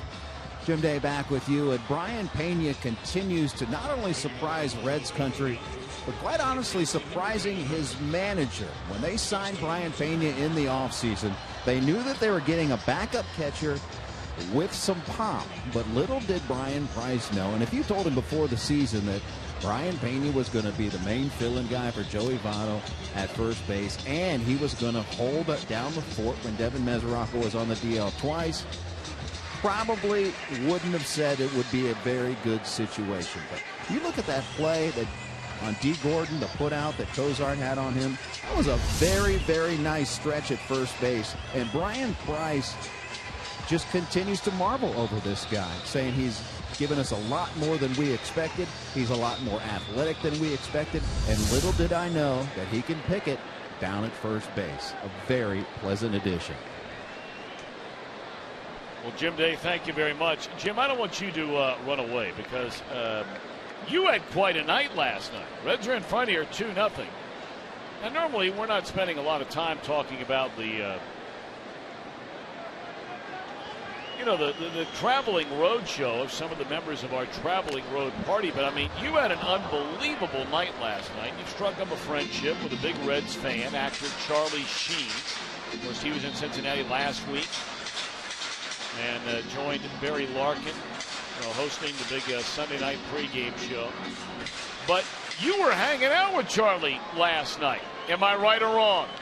You are very correct, Tom. It was a very interesting evening, to say the least. And to say that he is a baseball fan is the biggest understatement ever. In fact, he made me feel badly that I don't know enough about baseball, and I follow it on a daily basis. We literally sat around and talked baseball for 4 straight hours and did nothing else. And it's no lie. He's like a savant. He can remember things from the 80s, 90s, specific games, but games in the regular season. It's truly unbelievable, and he is as diehard as they come about the Cincinnati Reds. Hangs on every pitch, knows every stat. It's truly amazing. Now, you're hanging out with Charlie Sheen, and he expresses to you that this is the 25th anniversary, as there is a strike 3-2 to Turner. Since the movie Major League was released, he was a big star, of course, the flame-throwing reliever coming out of the bullpen. And he gave you quite what's going to turn out to be a collector's item. Well, there's no question about it. In fact, the card came out today. Topps, the baseball card company, came out with a Ricky Vaughn 25th anniversary baseball card today. Now, here's the card. He signed 99 of them, matching his jersey number in the movie for charity. And he signed 4 or 5 others, including one to lowly me. He says to Jim, "We win again." Of course, his classic saying is winning. So, yeah, indeed, it came out today, so you guys could get that card. Can't believe it's been 25 years since that movie came out, but certainly a collector's item that I will be framing. That is sweet. And there's one, a 3-2 pitch shot down into the right field corner. Better hurry, or Turner's going to think about 3. And he'll slam on the brakes after a hard turn at second base. It's a good at bat there by Justin Turner. He thought he was going to get a ball 4 a couple of pitches earlier in the at bat. In fact, he was reaching down to take that leg protector off when the umpire called strike 2 on him. And he finds some room between the first baseman Pena and the bag and goes right down the right field line.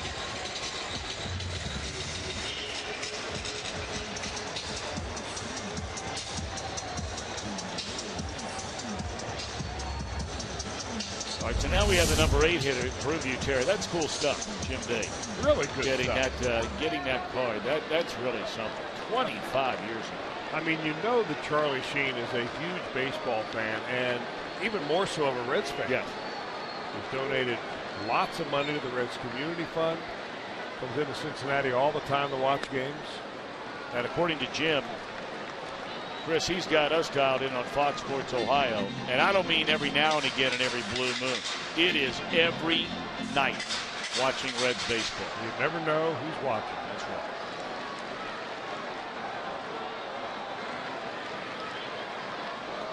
One and 0 the count on Drew Butera.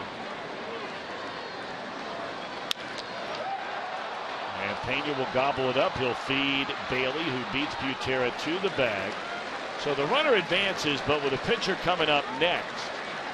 Of course, Butera's thinking about driving that run in. This is a big batter in this game here for Homer Bailey, facing Clayton Kershaw with a runner at third and 1 out.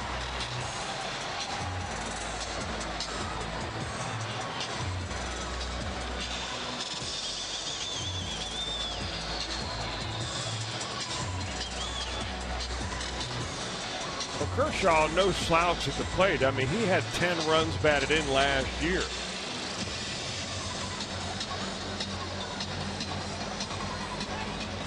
He's thinking about just putting the ball into play right here. It'll be interesting to see how the Reds are going to play it.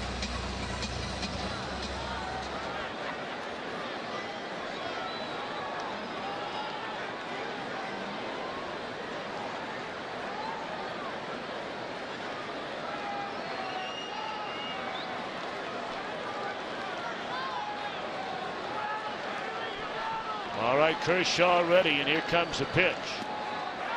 Oh, my goodness. 2-1 game. Wow. Well, we've not seen Devin Mesoraco have a night like this in a while.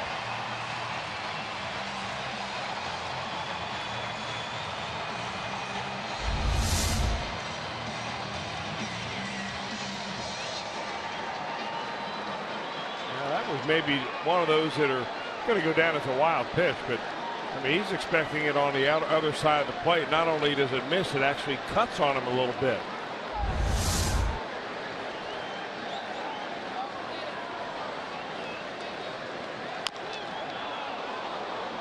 One and one to Kershaw, so the Dodgers on the board. A leadoff double, a ground down, and we're still waiting on a scoring decision. They're giving Mesoraco a passed ball.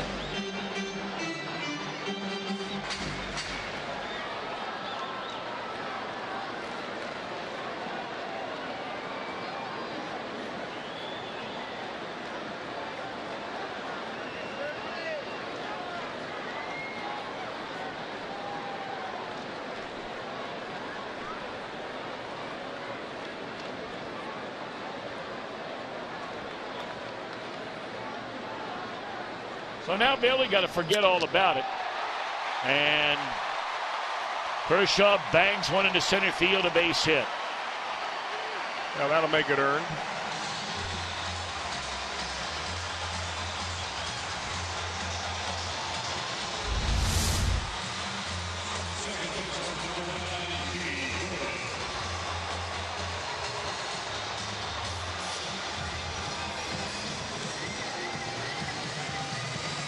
Top of the order we go. Gordon doubled down the left field line in the first inning.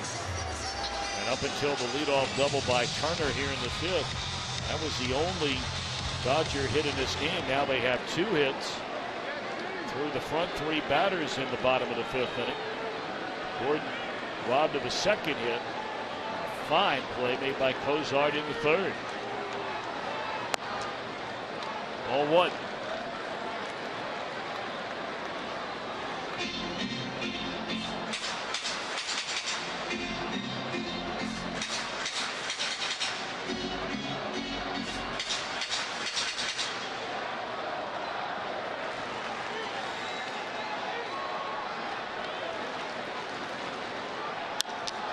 And now a third hit in the inning.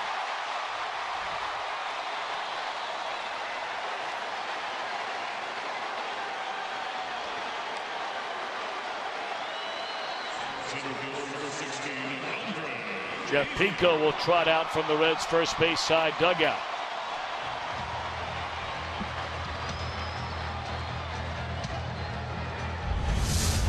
Back-to-back fastballs where maybe that wasn't a fastball. That could have been a splitter, just got the ball up. That's a pretty good bit of hitting right there by D. Gordon. He's got a double down the left field line. He takes that ball the other way for a base hit. And now you've got really the tough part of this lineup coming up, starting with Andre Ethier. Now the good news for the Reds and Ethier is that Ethier has not hit Homer Bailey well at all during his career. But then Puig, Hanley Ramirez, and Adrian Gonzalez to follow.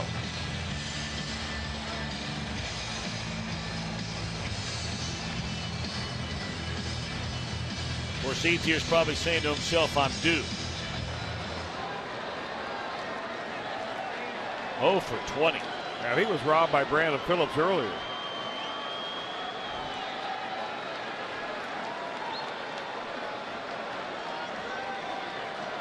One in, 2 on, 1 out.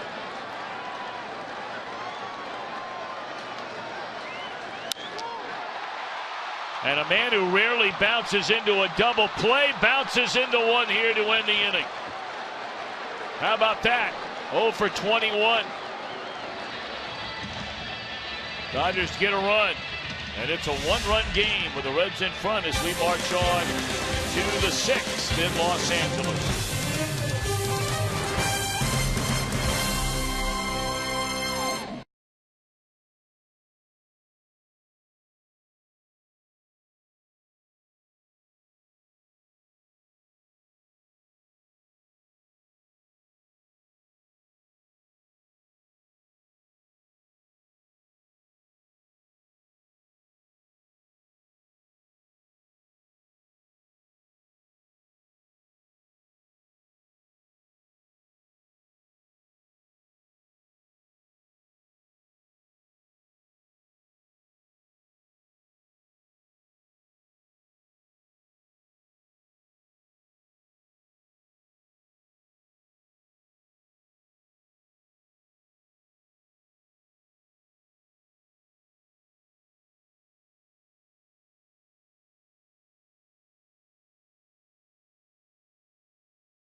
The Stand Up to Cancer, a groundbreaking initiative created to accelerate innovative cancer research and gets to new therapies to patients quickly in order to save lives right now. For more information, visit foxsportssupport.com.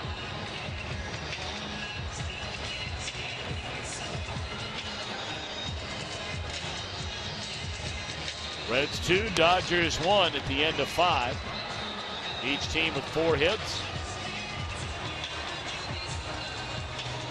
Reds missed a scoring chance in the second inning after getting a 2-run home run by Brandon in the first inning. When they had Pena standing at third, and Cozart had a 2-0 count. He had a 3-1 count, wound up striking out in the at-bat. But ever since then, only one base runner for the Reds. That was a leadoff single by Mesoraco in the 4th inning. Kershaw has not walked a batter, has struck out 8. And now the heart of the order for the Reds. 2, 3, 4. Frazier, Phillips, Mesoraco in the 6th with a 1-run lead.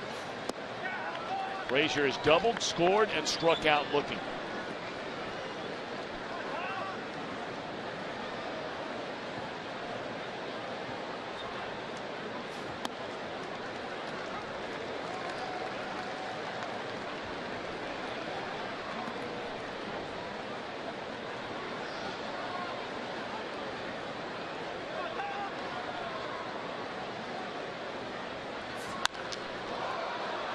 That ball hit hard, and it will sail over the head of Kemp out in left field, and Frazier has his second double of the night.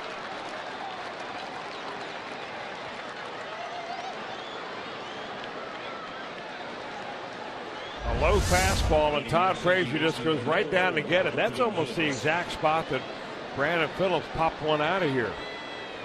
That ball hit right on a line, and boy, Matt Kemp made a nice attempt at this ball. Former center fielder, and he can still go get him. Now you try to get this run back. Means Brandon Phillips is charged with trying to get that ball to the right side of the field and move Frazier over.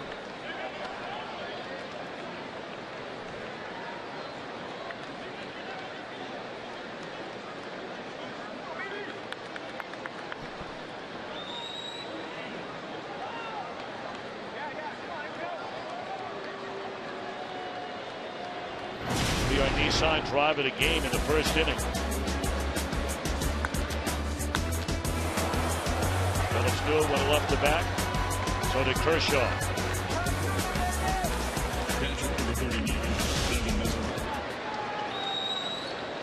Leadoff double by Frazier.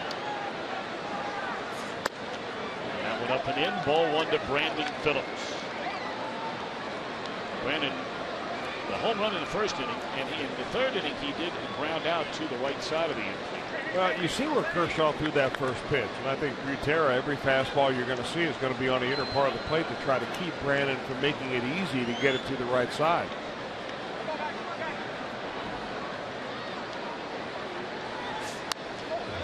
Yeah, pitch to hit right there, trying to come in, and that leak got over the plate a little bit.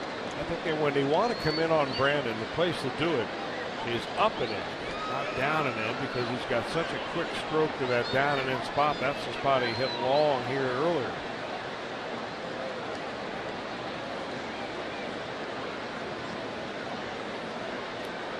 Frazier looking around, looking out the Dodger defenders. Now the 1-1. Once more, a pitch that appeared to be right down the middle of the plate, elevated a bit.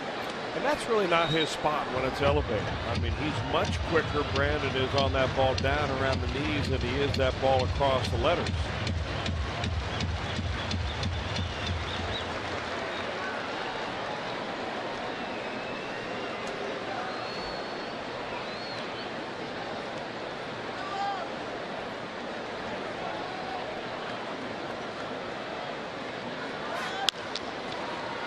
Frazier's going to come, and it's bobbled by Ramirez. Don't know whether or not he would have taken a shot. He looked like he was playing it as such. But good enough, as it turns out, to get that runner down to third base.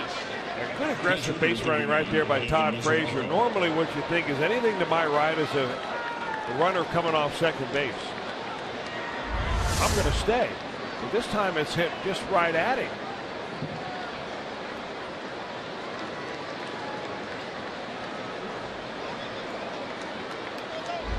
Dodgers bring the infield in.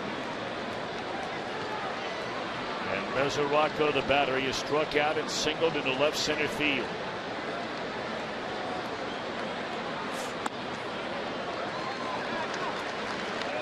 Fastball on the inside corner, knee high, a strike. Very, very important run for Bailey, and the Reds stands 90 feet away. Cleanup hitter at the plate. Frazier at third, one out in the inning, and a one-run Cincinnati lead. A ball and a strike on Devin Mesoraco. Well, that slider of Clayton Kershaw must be so deceptive that even Drew Butera, the catcher, who's a good receiver, seems to have a hard time catching it. He's not sure if it's going to go down low enough to block in the dirt. Sometimes he's very defensive about catching that pitch.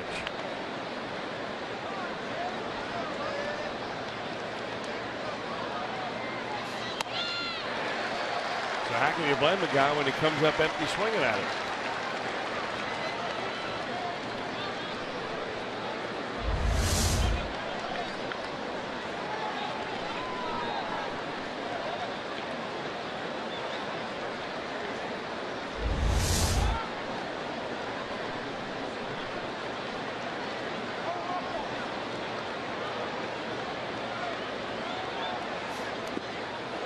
Two and two on Mesoraco.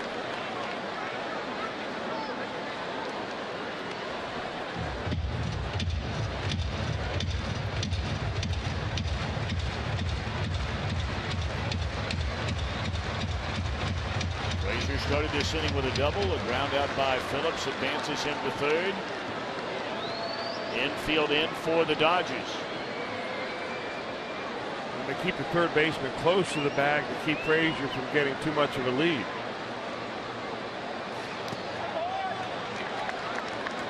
Steady diet of those breaking balls down and in, one after the next. Now, the time he got a fastball up his last time up, Mesoraco laced it into left field for a base hit.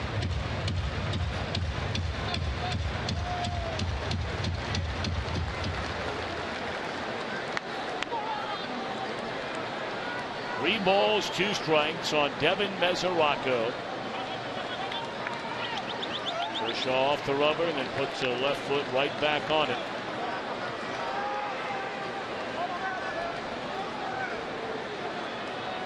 And the payoff pitch is on the way. Ball 4, a breaking ball is high.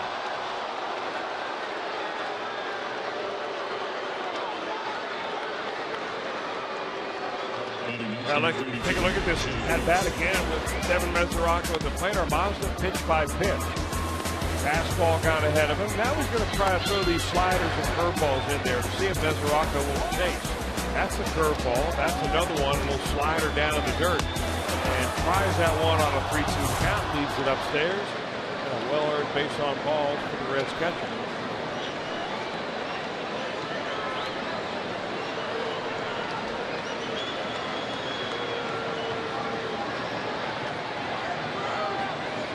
Jay Bruce. Bruce twice has tapped back to Kershaw. Only 2 hits since coming off the disabled list. Bruce has been doing a lot of swinging and missing since coming off the disabled list. 0-1 to Jay Bruce. Now he's behind 0-2. He finds his batting average down right around the Mendoza line right now. Big time opportunity for Bruce to come up, at least get the ball into the outfield to drive a run in.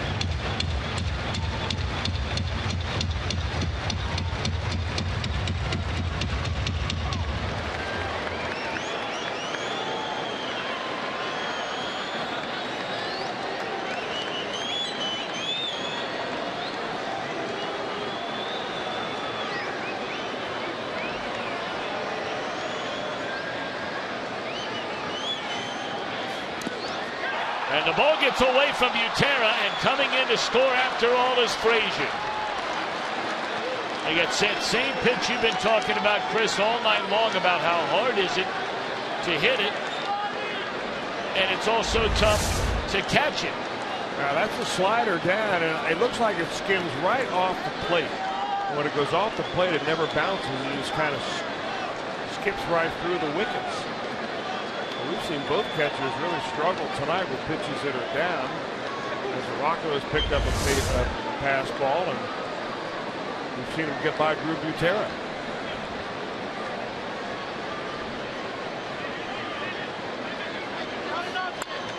And Bruce chases a pitch up in the strike zone and pops it up. So the Reds fortunate the way that at bat turned out. That pitch got away because that pop fly would not have brought Frazier home.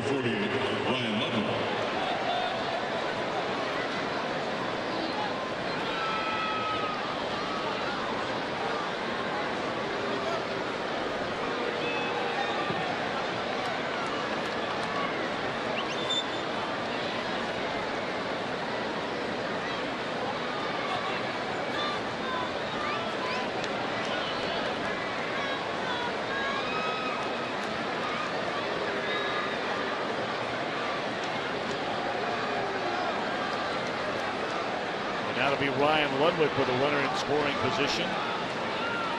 The run the Dodgers scored on the pass ball at the bottom of the 5th. The Reds come back and grab it right back from them here in the top half of the 6th inning. And they scored that a wild pitch on Kershaw, which played at Frazier from 3rd. Now looking for a 2-out knock from Ryan Ludwig. And right back to the mound. So the Reds fortunate to get a run, but a run they'll take. And they'll take a 2-run lead out to the field, middle of the 6th at Dodger Stadium.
own version of the Cuban Missile. A week from tonight, June the 4th, the first 25,000 fans. That'll be against the Giants. Getting a Aroldis Chapman bobblehead. Thanks to our friends at Coca-Cola. Come on down to the ballpark that night. We call it Reds Live, presented by Ray St. Clair Roofing. 30 minutes before every game on Fox Sports Ohio.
One and one account on Puig, who leads off the Dodger 6th inning.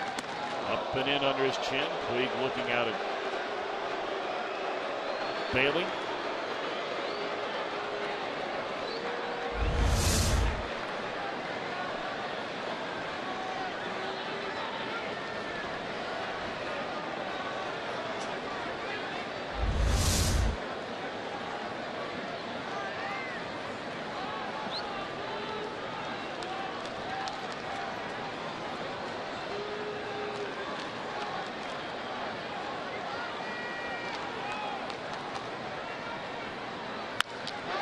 And then that ball launched into the night, right center field. And Puig says, take that.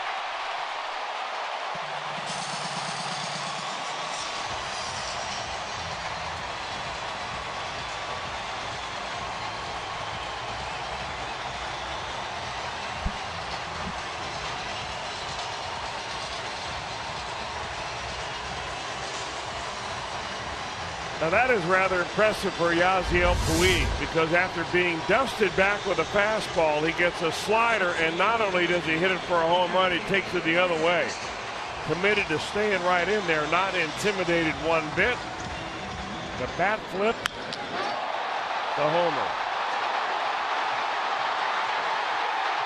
Well, he must have a pretty good read on the dimensions of this ballpark to have a bat flip that barely cleared the wall.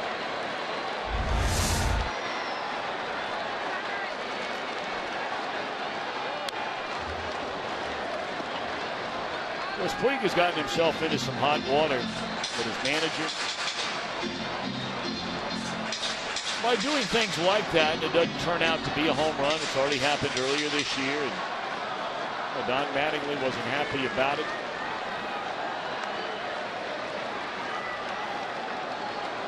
But there is no debate as to his talent. Just extraordinarily blessed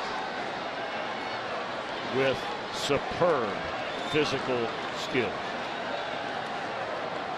And this guy has a chance to be a mighty good player for a long time. So a 3-2 ball game. Ramirez is struck out and bounced to third, and now it's 1-2 strikes on Hanley Ramirez. Kershaw v. Bailey here tonight, and we're in the bottom of the 6th inning of a 1-run game.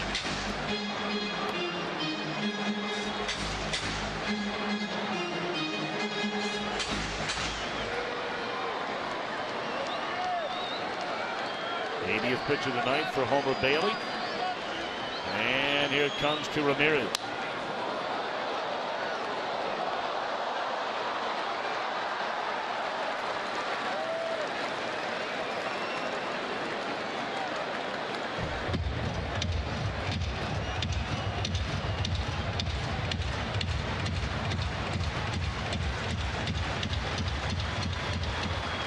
Brewers have won The Cardinals have lost. The Pirates have lost. And the Cubs have lost. Proper foul.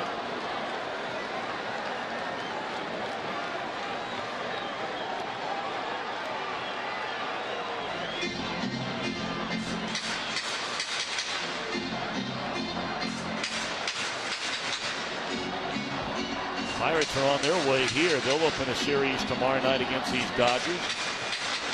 That'll be a 4-gamer, and the only pitcher they will miss in that Dodger rotation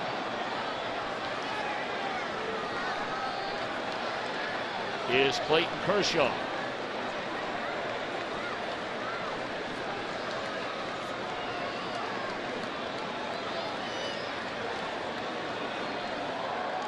So Ramirez fouling away pitch after falling behind 0-2. Then Bailey missing with a ball. Now 2 foul balls in a row, and it's see you later, Hanley Ramirez.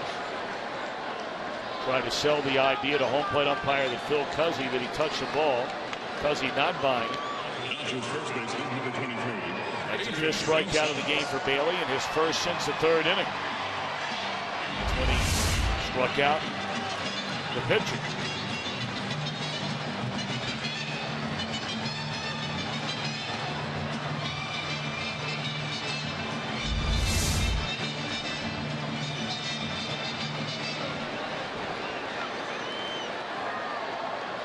So now Adrian Gonzalez, he has bounced out to second and drawn a walk.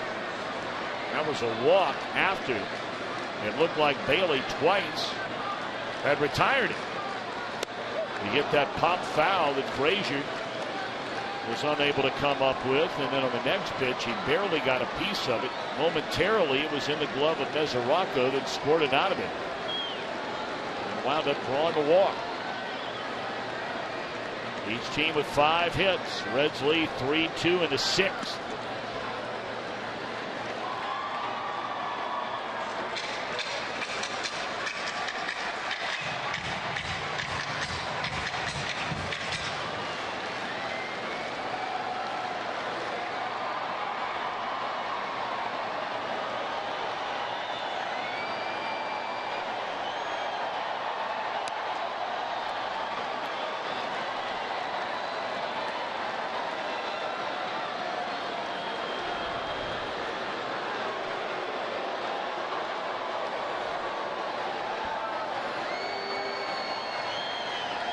Balls and a strike to Adrian Gonzalez. And Bailey to the plate. Popped up behind the bag. So Bailey's had his way with Gonzalez tonight. A player who has more home runs against Homer Bailey than any other in the big leagues. 5 of them coming into the game tonight. Of course, they don't get a chance to play against one another all that often. They've never played in the same division. Gonzalez, of course, in San Diego, and then went to Boston, and now here in L.A. Now Matt Kemp struck out, reached safely on that strikeout on a wild pitch in the 2nd inning, and then flied out to Billy Hamilton, ending the 4th.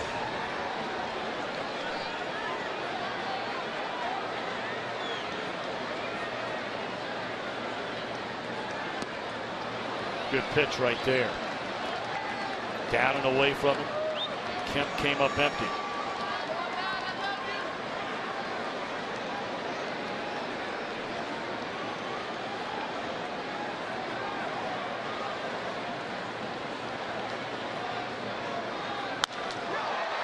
The ball in the air, right center. Hamilton waving off Bruce, and that's it. So the home run to begin the inning by Puig. 3 in a row retired by Bailey. We're going to the 7th in a 1-run affair.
Suite at Great American Ballpark. This outdoor suite features an all-inclusive food and beverage package, flat panel TVs, luxury furnishings courtesy of Frontgate.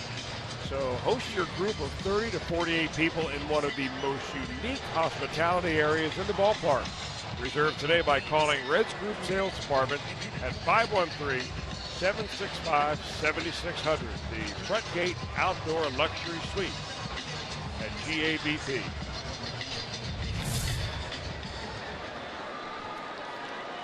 Yasiel Puig with a home run to bring it back to a one-run ball game. Reds led 2-0 after a half inning on a 2-run home run by Brandon Phillips. Dodgers scored on a pass ball charged to Devin Mesoraco in the 5th, but the Reds got that run back in the 6th inning on a wild pitch by Kershaw, which plated Frazier, and then Puig the home run in the bottom of the inning. Here we are in the 7th.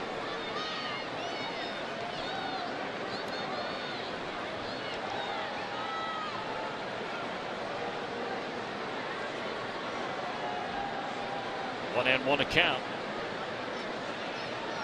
on Pena. He had a double down the right field line and wound up stranded at third base when the second inning came to an end. He grounded out to the shortstop, ending the 4th.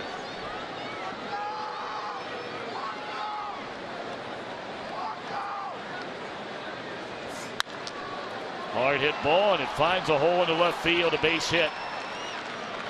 Pena a 2-hit game in 3 at-bats. Batting next for shortstop number 2, Zach Kozar. Hits it hard, Pena does. Second time he's put the ball on the ground on that side of the infield.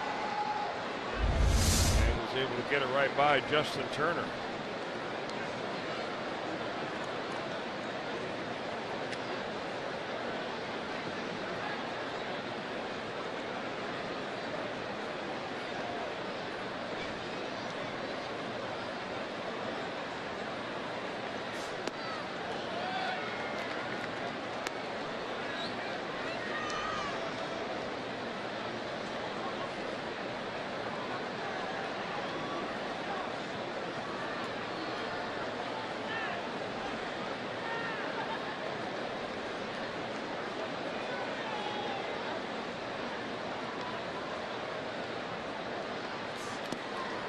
Two 2-0 on Kozar. Nice play on that pitch in the dirt once more by Butera.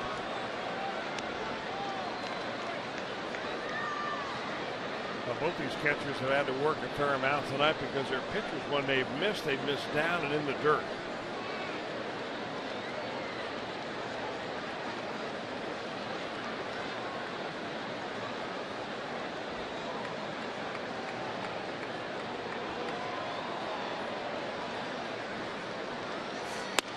Reno.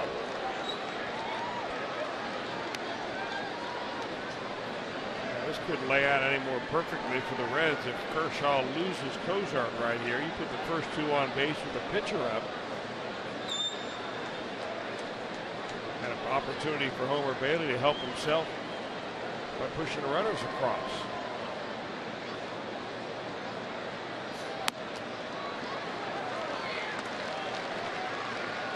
Now, the 2 strikeouts that Kozar has tonight against Kershaw have all come on that slider down and in. I'm not so sure that Kershaw is going to risk throwing that pitch here on a 3-1 count.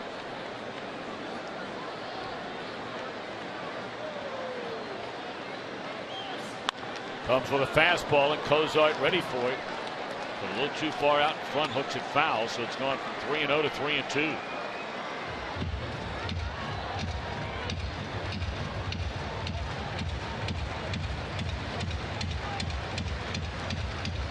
Dodgers have action in their bullpen for the first time. The man they signed prior to last year to be their closer, and that did not last long. Brandon League throws in their bullpen.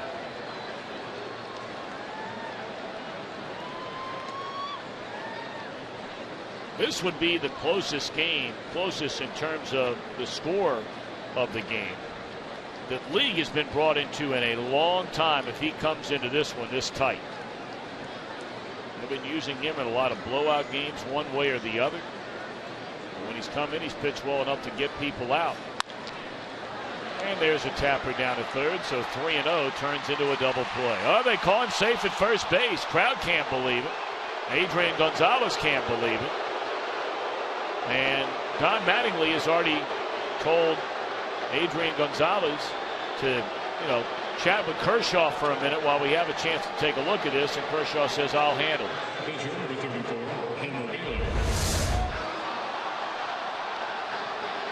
Yeah, it looks like it's going to be a 5-4-3 twin killing easy. Kozar puts a little burst on here, and I guess they have received word from the video guy down there that it's close enough to take a closer look at it. So Don Mattingly now will take a little bit of a jog out there to talk to the first base umpire. There's Jerry Davis, the crew chief, and evidently they feel strongly enough that they're going to ask for a review. All right. So here with the 7th inning just underway, you get that base hit. Kozar had a 3-0 count in the at-bat. And Kershaw comes back to throw 3 straight strikes. And we'll wait as to whether or not it's a force out or a double play as this is under review.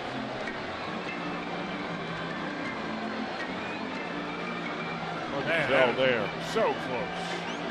On a close play like that, the umpire at first base is using his ears. What does he hear first? The ball in the glove or the foot in the bat? While we got a moment, though, happy birthday to Reds minor league instructor Billy Dorr. Oh, man. One of the best. You're not kidding about that. What a player out of Mount Healthy High School. Played the big leagues a long time. And also on this day, a long time ago,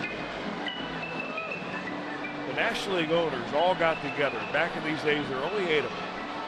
But they all voted unanimously to allow the Dodgers and the Giants to move from New York to California. How about that? Approved on this day. How about that? Of course, that was a shock. And though baseball wasn't obviously then what it is now in terms of exposure and fans and the number of cities in the country that had Major League Baseball teams, there are people to this very day that are still so angry that lived in the New York area, that rooted for either the Dodgers or the Giants, that still hold that grudge against one team or the other for leaving. Well, remember the Dodgers, of course, were in Brooklyn, and there's no parking down there. So most of the people that went to Brooklyn Dodger games got there by trains, and they're going to call them safe. So in the advent of the car, there were no way that all those people could drive their cars to the games. Attendance suffered, and O'Malley family had to figure something out. They came west. So the Reds get the benefit of that call. I guess they call it upheld.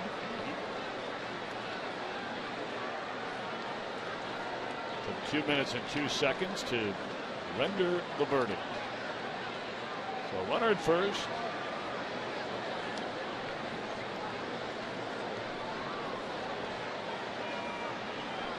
And 1 out in the inning, and here's Homer Bailey.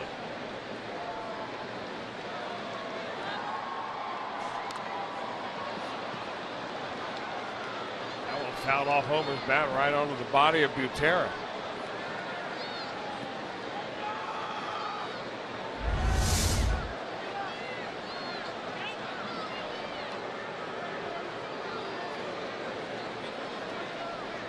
Right on the knee.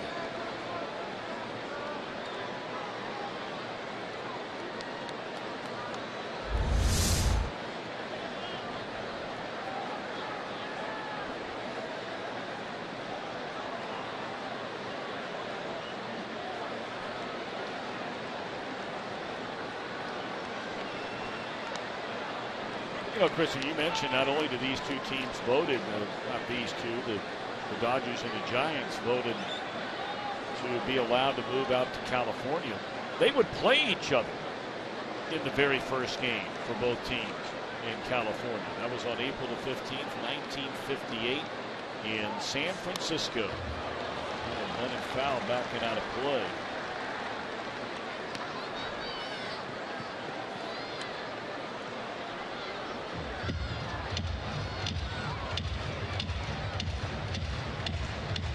Homer looking down to Steve Smith, the third base coach, wondering if that bunt is still on, and it probably is. They don't want him hit into a double play ball here.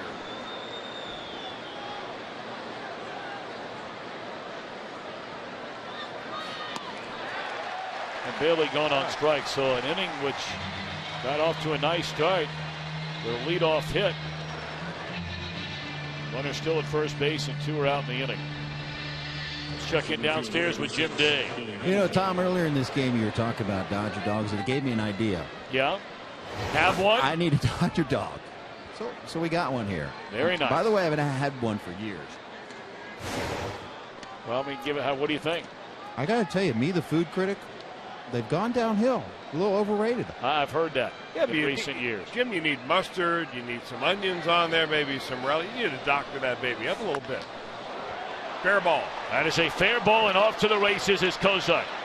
But that ball ricochets right to Matt Kemp in left field rather than going down into the corner where it's swirling around. So that'll be a double by Billy Hamilton.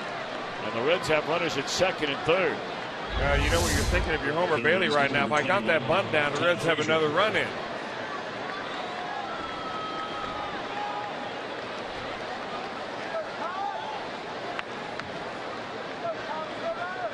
Billy Hamilton just his second hit in this series. Both of them have been doubles.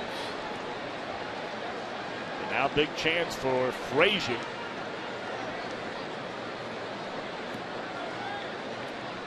Who has a pair of doubles and 3 at-bats tonight against Clayton Kershaw.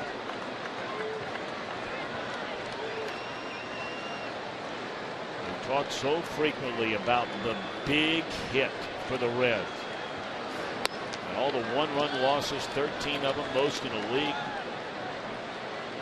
Frequently, we've been asking about that big hit if we were here on Monday night when the Reds were down. Well, you can still get big hits when you're ahead. It's my, oh my, here in the 7th, the difference between 3-2 and 5-2 is large. 1-1 to Frazier.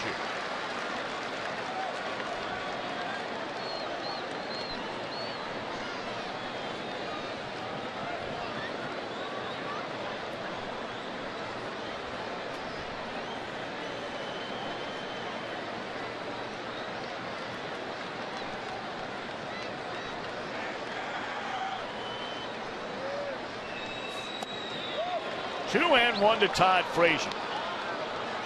Kershaw knows that Frazier will chase out there, but against a left-hander, you know, you don't have a pitch. At least Kershaw doesn't have a pitch that kind of goes away from the right-hander.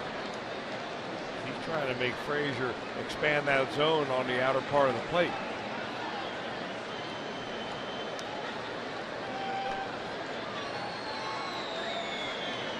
Kershaw, you can tell he realizes the importance of this at bat right here behind the Frazier. 1-run game, top of the 7th inning. Runners at second and third, 2 away. And now set to deliver. And a tapper to third. That is a fair ball. And the inning is over. Reds strand 2 and lead by a run as they stretch at Dodger Stadium.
In frequent trouble, but when he's gotten into it, he's gotten out of it. Runner at third in the first inning, struck out Puig, struck out Hanley Ramirez to end that inning. And then in the fifth, after the Dodgers had a run, they had 2 on with only 1 out. He got Ethier to end the inning on the double play. But Homer with work to do. We're in the bottom of the 7th inning. And so far tonight, Bailey has outdueled the reigning National League Cy Young Award winner, 2-time Cy Young Award winner, Clayton Kershaw. Bailey is fanned 6, walked only 1, and has allowed just 5 hits and 2 runs. Bottom part of the batting order, but those have not been easy outs necessarily. Turner has a base hit, and the pitcher Kershaw has a base hit.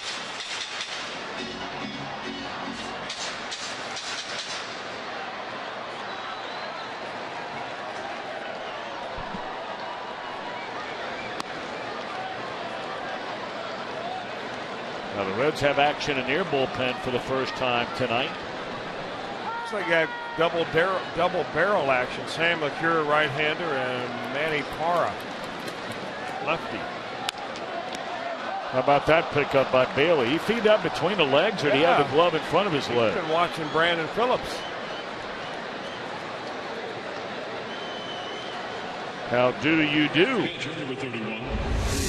Let's take a look. Rub down there, good things happen.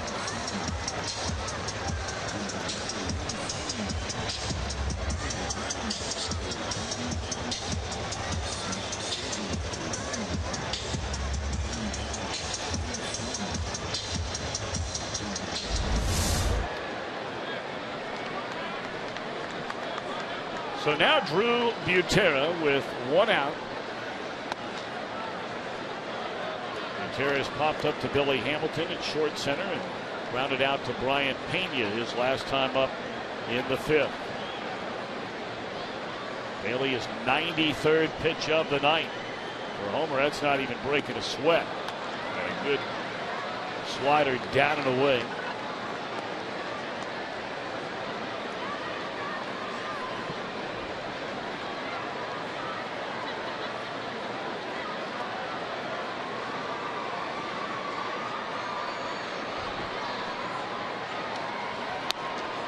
Right back with a fastball at 98 miles per hour. Yeah, very typical Homer. Bailey throwing harder now than he did in the first inning.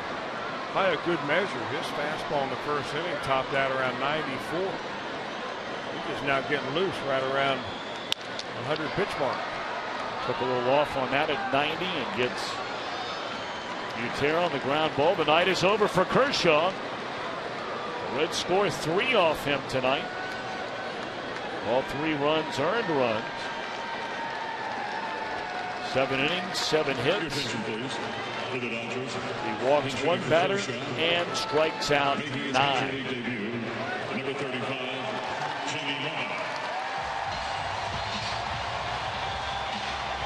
Jamie Romick, the batter. He will pinch hit for Kershaw. Was brought up from AAA Albuquerque today, and this is his major league debut. 28 years old. Well, he's been tearing it up in the PCL. This month alone in May, has hit 10 home runs in 25 games, 6 doubles, and 18 runs batted in. Throwing a triple. In 48 games with the Isotopes, he has 30 runs batted in. Originally a 4th round selection by the Atlanta Braves, and a nice play smothering that ball is Brandon Phillips to throw him out, and that'll end the inning. We're off to the 8th. Reds in front 3-2.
Phillips in the first inning. 2-run big fly. The Reds out to the 2-0 lead. Pass ball charge to Devin Mesoraco. Got the Dodgers on the board in the fifth. And then a wild pitch by Kershaw allowed the Reds to go 3-1 in the sixth. League in his at-bat. Fastball high and tight. Later in the same at-bat. Over the right center field wall. That's where we stand. Top of the eighth inning, where Bailey has outdueled Clayton Kershaw here tonight. Bailey still officially in the game. The way he threw in that seventh inning, Ryan Price might be wrestling with what to do for the eighth. His spot long gone. As far as we'll be waiting a while to get there again, as Brandon League trying to earn his way back into prime time pitching areas, and that'd be one here tonight.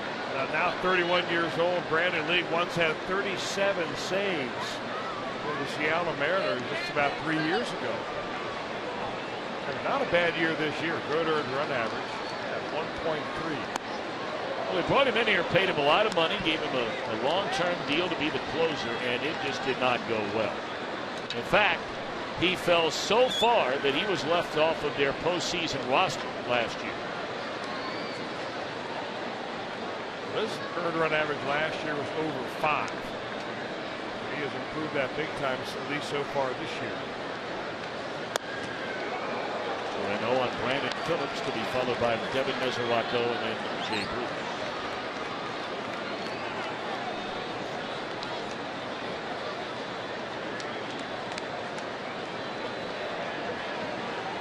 Game just completed. The Oakland Athletics. Oh, what a great story they are again this year. They rallied late and come from behind to beat Detroit 3-1. That's a great series. Top two teams in the American League. We know in the Central that the Cardinals have lost, the Pirates have lost, the division-leading Brewers have won. Borderline 3-0 pitch there. And it's called a strike. Phillips can't believe it.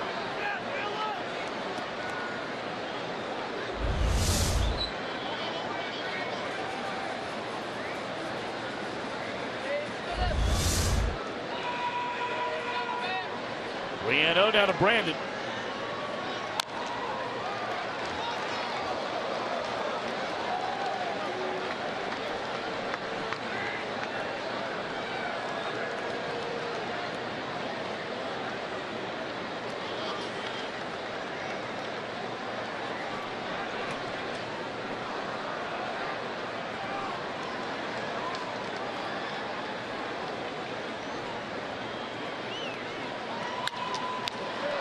Down by League, and they'll throw out Phillips after falling behind to begin the at-bat.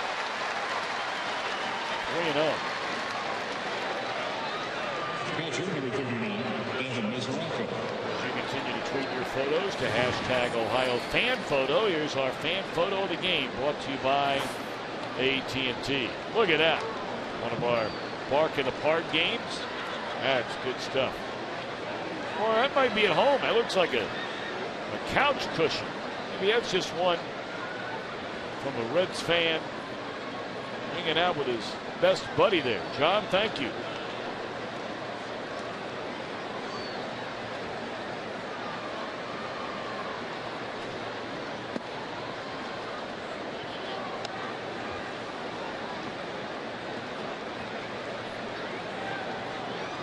Mesoraco is 1 for 2. He struck out in the first, singled in the fourth, drew the walk in the sixth.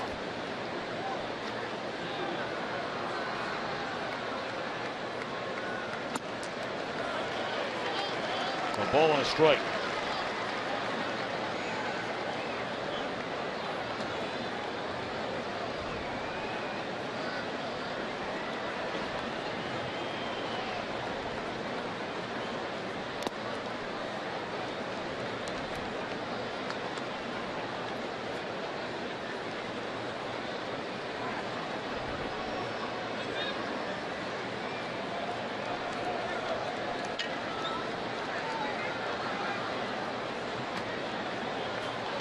League set for the 2-1 on Devin Mesoraco, and here it comes.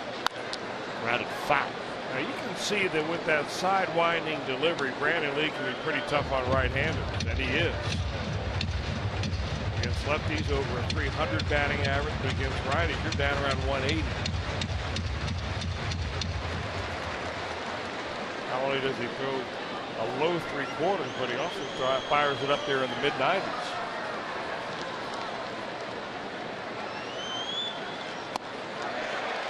And there's a 95-mile-per-hour fastball that ran in on the right-handed batter.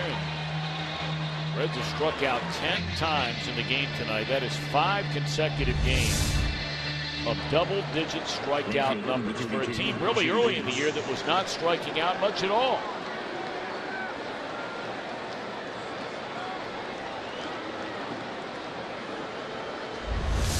Well, sure, look at Jaime Garcia. You look at Adam Wainwright. See Ryu here in the opener, Greinke, Kershaw. There'll be some strikeouts. This will be our Skyline Chili call to the bullpen with the left-handed batting Jay Bruce coming up. Dodgers going to go to their pen. We'll tell you about the new Dodger pitcher when we come back. League retires the only 2 he faces.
Braves and the Marlins on Fox Sports 1, then Baseball Night in America on Fox. Some see Tampa Bay v. Boston, other the Pirates and these Dodgers. MLB doubleheader Saturday 3:30 Eastern on Fox Sports 1, continuing at 7 Eastern only on Fox. J.P. Howell, left-hander, takes over on the mound to face left-handed batting Jay Bruce. Yeah, this same matchup happened in last night's ball game, and Bruce went down looking against Howell. Kind of a soft tossing lefty.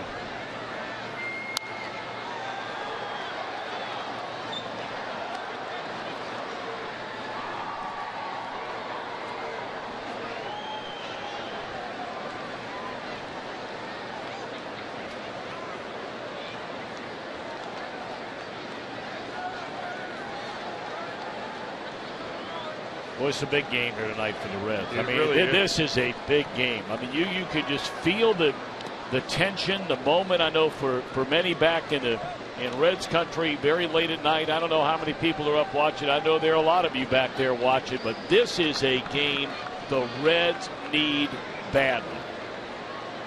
1-run advantage in the top of the 8th inning.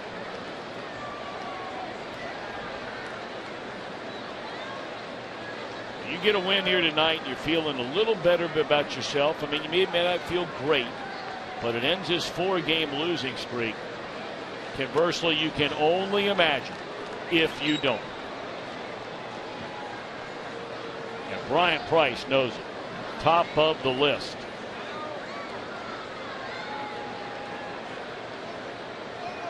That's why we talk so frequently about just the one hit. It doesn't matter who it is on any given night. It will be player A, it'll be player B, and it's not singling anybody out. It's just the hit. Instead of up 1, up 2, up 1, up 3, going into the 8th. In this particular night, it's not necessarily the hit, it's what Homer Bailey has done, matching up against the current Cy Young Award winner. That's where you started everything. If Bailey doesn't give you the kind of outing the Reds had tonight from him, you're not in this ball game. Sure. Because you're fortunate to get 3 runs off of Clayton Kershaw. So he gives you that effort. Brandon Phillips hits a home run. You got a 1-run lead, and essentially you have to make that lead stand. You'd love to add on, but you got to make it hold up in case you don't.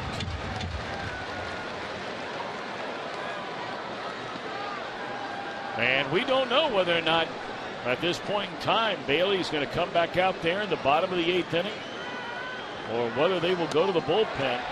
And we're about to find out as Bruce goes down looking again. Bailey looks like he's getting ready to toe the rubber for the 8th. Nope.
Reds baseball on Fox Sports Ohio, brought to you by Chevy. Visit your Tri-State Chevy dealer today. By Cincinnati Children's Hospital, ranked #1 in the United States in pediatric cancer care.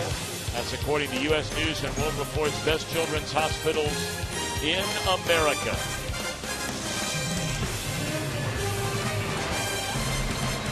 Thank God, looks like a happy, healthy one right there. Autograph before the game. Reds 3, Dodgers 2. Well, once we followed Homer a little further going to break, thought for a moment he was taking that jacket off. He does not. The Reds are handing the ball to their bullpen, and it starts with left-hander Manny Parra. Now that's because you've got 2 lefties at the top of the lineup right here. Nobody in this inning more important to try to retire than the guy at the plate right here in D. Gordon. 1 run down. You do not need this speedster on the bases. Bailey had a game earlier this year where he went 7 innings and did not allow a run against the Cubs. But I would bet you, if you asked him if tonight was his best overall start of the year, I'll bet you he'd say yes. 7 innings, 2 runs, heightened with the challenge of going toe-to-toe with the reigning Cy Young Award winner. And now Parra falls behind 2-0. On 2 breaking balls. If there is one guy, and of course anything can happen, the guy does have a home run. But that is clearly not Gordon's game.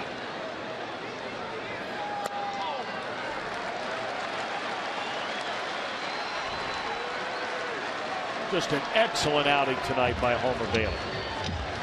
Dodgers scored one of their runs on a solo home run. They scored their other run on a pass ball. Both runs wound up being earned because of the base hit by the pitcher. But that's how they actually scored it. You have got to be kidding. A 4-pitch walk to Gordon to begin the inning.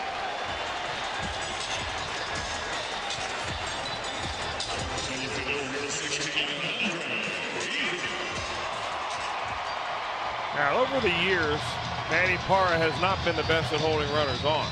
He's not given up a stolen base yet this year. Last year, 6 up, 1 thrown out. The year before that, in Milwaukee, 12 success and 3 thrown out. And you can bet that D. Gordon is going to be looking for a way to get the second base right here.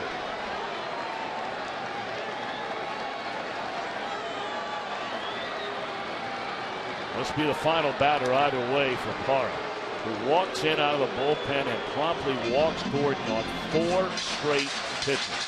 And really the pressure is on right now, Devin Mesoraco. He knows Gordon is about to try to steal something. He's hoping Parra can keep him close. But he's got a left-handed hitter up there, a little harder to throw to second with that lefty up there. This is all fake here.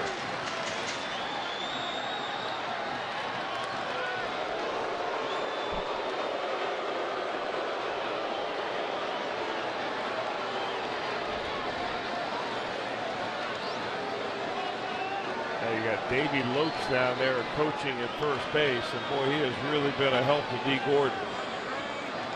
The last sacrifice, if you're wondering, by Andre Ethier is his only major league sacrifice. That was in 2008.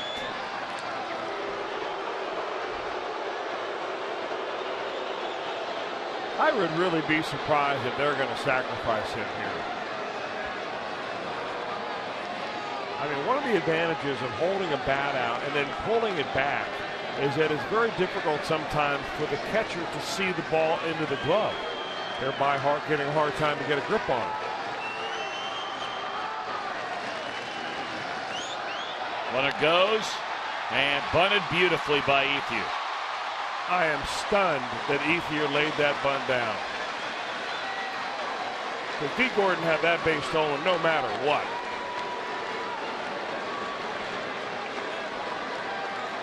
Easily stolen. Gordon may have hurt himself sliding hard into the second base bag.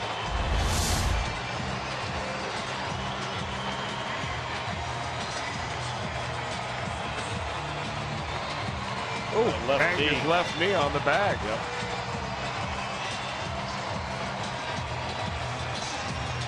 So exit Parra. And now the Reds are going to bring in the former Dodger closer, the big fella from the bullpen, Jonathan Broxton. Game on the line in the 8th. Reds 3, Dodgers 2. It is Broxton v. Puig when we come back.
Broxton called in from the Reds bullpen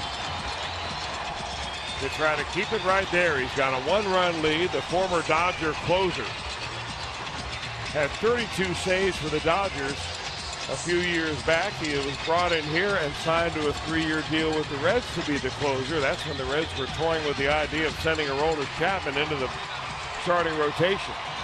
But he is a setup man now, and sometimes the setup men get the toughest assignment. And that's where Broxton is as he faces the middle of the lineup, starting with Yasiel Puig, tying run at second and 1 out. Broxton took over as the Dodgers full-time closer late in 2008, say 14. Next year racked up 36 of them, 22 the following year, and then injured in 2011, only pitched in 14 games. They let him go to Kansas City before the trade to the Reds. And how about this matchup? Broxton facing Puig, who homered his last time up.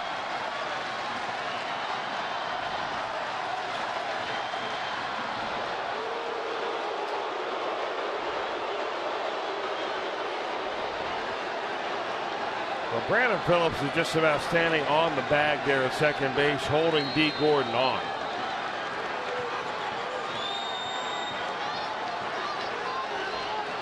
And you got to keep an eye on him.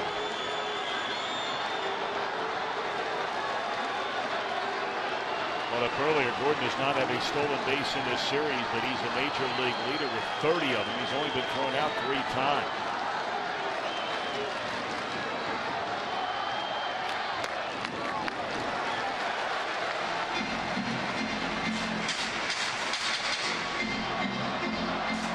Puig is the hottest hitter in the National League here in the month of May. Look at that batting average, and it is May the 28th.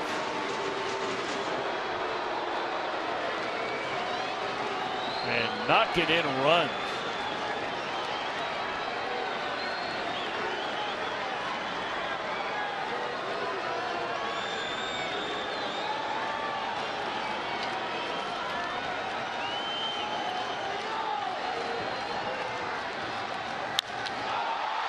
High fly ball. Will back up Bruce to the warning track. And he'll get it in quickly, because Gordon's going to go hard, and now he'll pull the chute. Stopping at third base.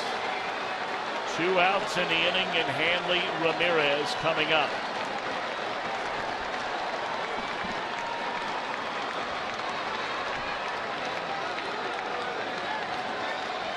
Shortstop number 13.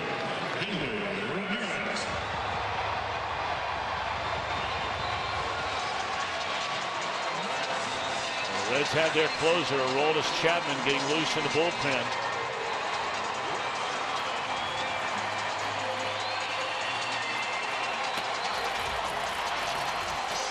They're hoping the one-time closer.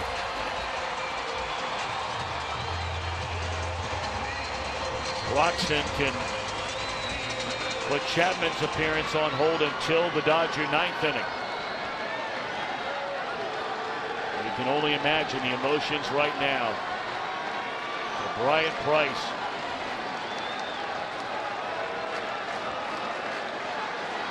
One-run lead. Lost 4 games in a row.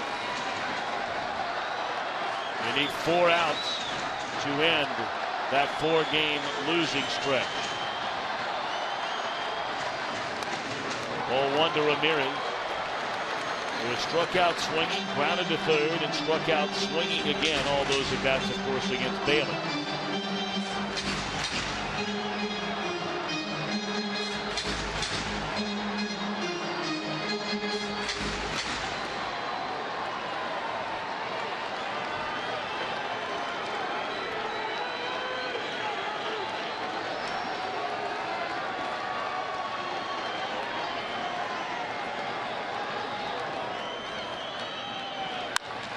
Straight up in the air.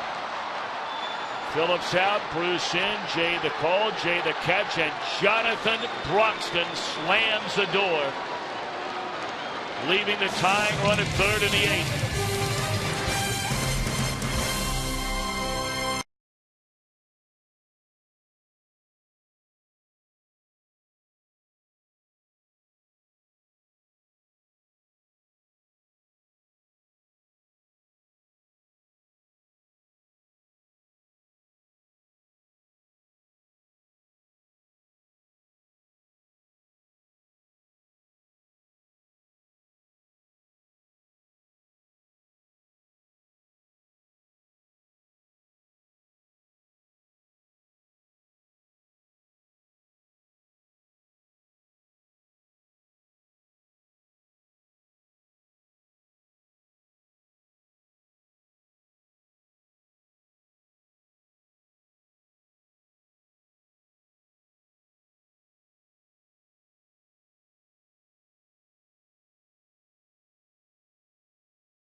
at bat on your favorite mobile phone or tablet. You can download it on the App Store or visit Reds.com today.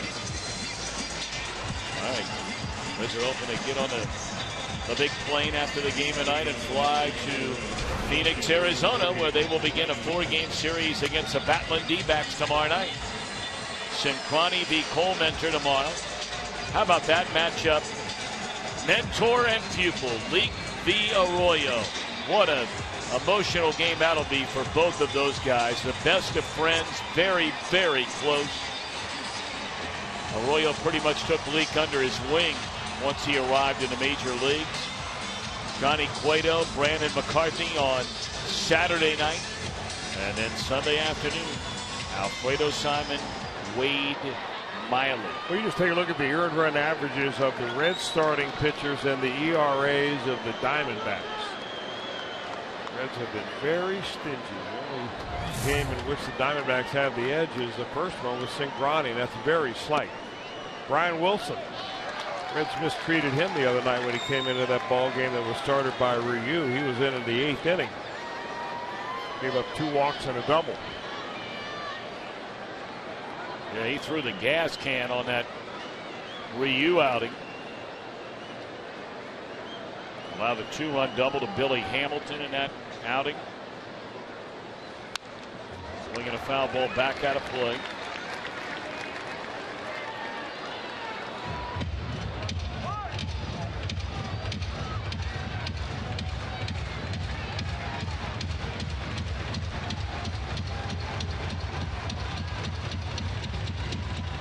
Of course, Wilson was injured.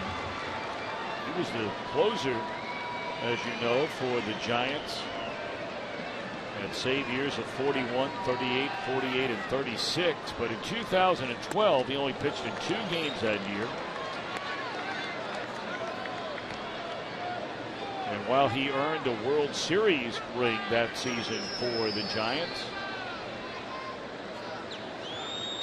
his season was over quickly. Had Tommy John surgery.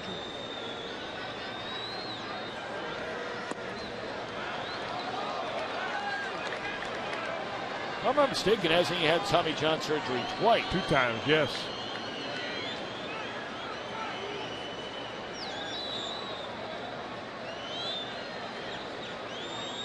Yeah, in fact, the first time he had it was the year he was drafted. And the Giants drafted him knowing that he had had Tommy John surgery. Here's a fly ball to right field caught by Puig. He was drafted in the 24th round and did not pitch while recovering from Tommy John surgery. 3 years of college baseball at LSU. Grew up a rare major leaguer to hail from the state of New Hampshire.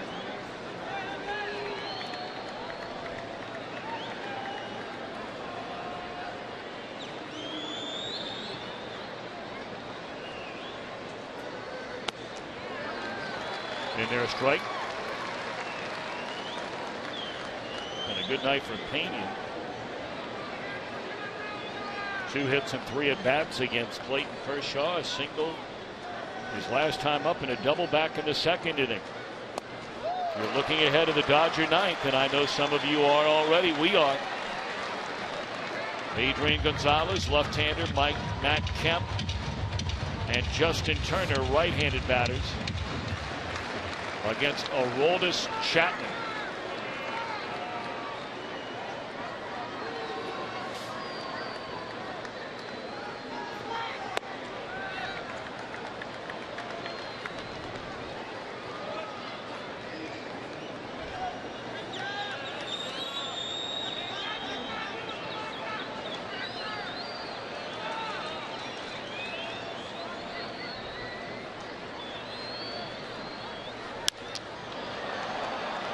Line drive into center field in a 3-hit night tonight for Pena. Boy, he is getting the job done, Pena is. Took a big wild hack early, tried to hit a home run on a high fastball, and made the adjustment with 2 strikes to punch one into center field.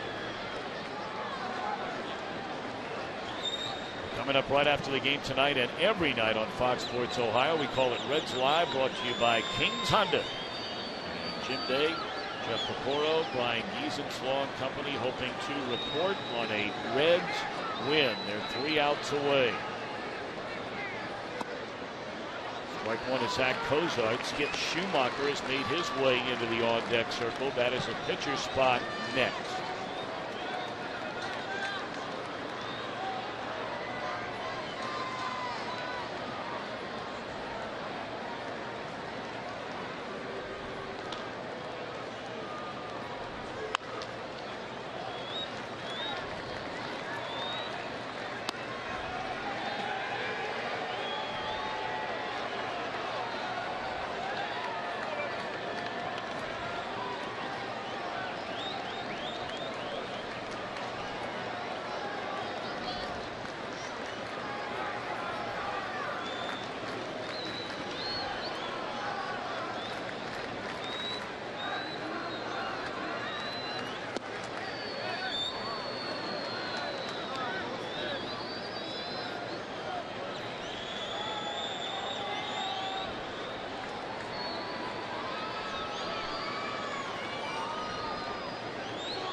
I'd like to thank our entire crew on Fox Sports Ohio for the 3 games in this series in Los Angeles. 1 and 2 on Cozart. He's gone on strikes for the 3rd time in the game. Producer Josh Hall, our director Brian Hunterman, Lauren White, and Matt Sigafus, part of our regular travel crew here on Fox Sports Ohio.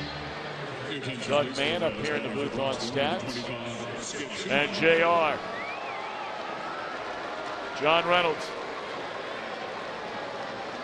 It's a man about town, wouldn't you say, Chris Welsh, here in Los Angeles? The man about town. While Jim Day's hanging out with Charlie Sheen, you're hanging out with JR. I am. Dan Tanis. Big league joint.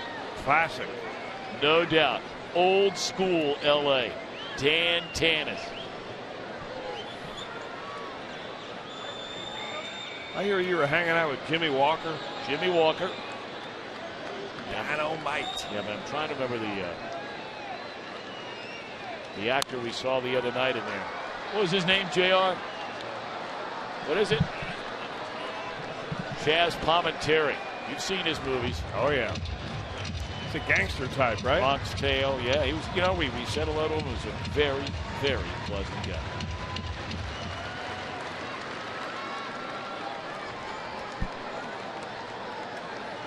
Oh, and 2 on Schumacher.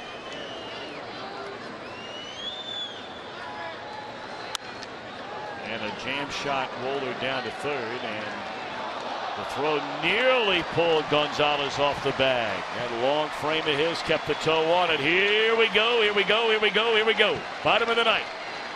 Reds are 3 outs away.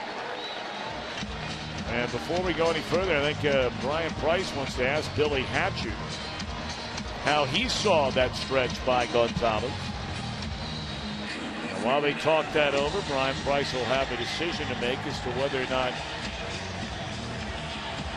he would like to make an appeal on that call. You be the judge. There's the toe on the bag.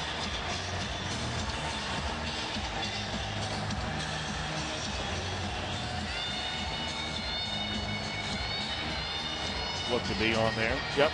So we're going to break. Aroldis Chapman races in from the pen. 3 outs away. Reds in front 3-2.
the game. This is pretty snazzy here by Homer. Right between the legs. That right leg coming through on the follow through. Look at this, steps right over.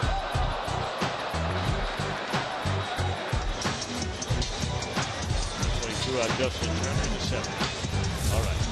Well, we got a couple of changes. Reds have a new left fielder. They have a new pitcher.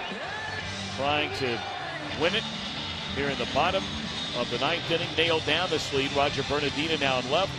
And trying to close it after getting great relief work from Jonathan Broxton is Aroldis Chapman. And it seems like a long time since we've seen that duo of Broxton and then Chapman. That means you're winning a ball game late, and Brian Price knows how important this ball game is. He hopes that his left-hander's up to the task. 6 games, 7 innings overall. The last time we saw this duo, it was a win. And first pitch swinging. That was quick. 1 pitch and 1 out to take care of the left-handed batting Adrian Gonzalez. It's like he didn't want anything to do with Chapman. I mean, at least didn't want to get into a situation where he might have to face Chapman's slider. Friday night, the last time the Reds won a game in that 5-3 decision, Bailey beat Shelby Miller. Broxton worked a 1-2-3-8. Chapman allowed a 2-out hit in the ninth, but retired Shane Robinson to end that one. And now 2 outs to go with a 1-run lead, and here's Matt Kemp.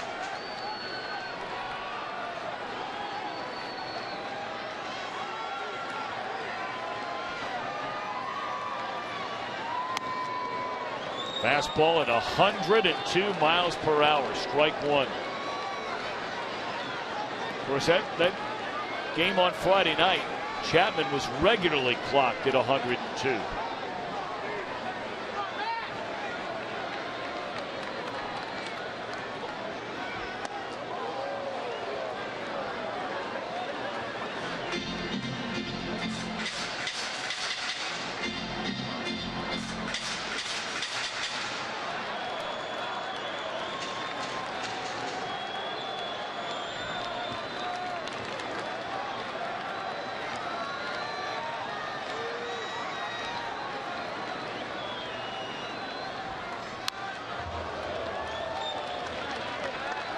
Took a hearty rip at that 100-mile-per-hour fastball and fouls it back out of play. Chapman ahead in the count, 1 ball, 2 strikes.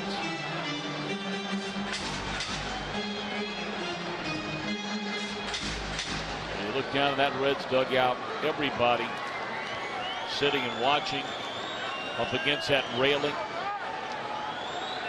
hoping to be able to celebrate a win here tonight.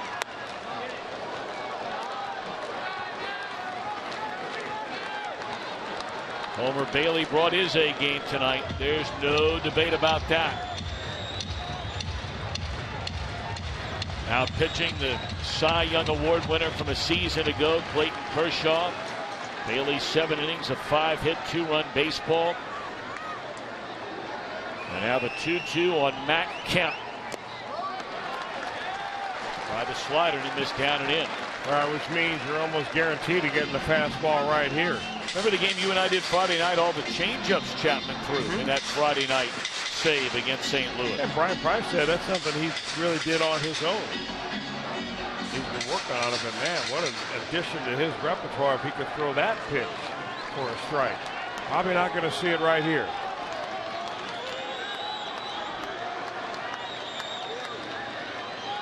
Although he's shaking a few off before Mesoraco gets to it. Sometimes you shake off until you come back around to the first one he put down, just to try to confuse the hitter.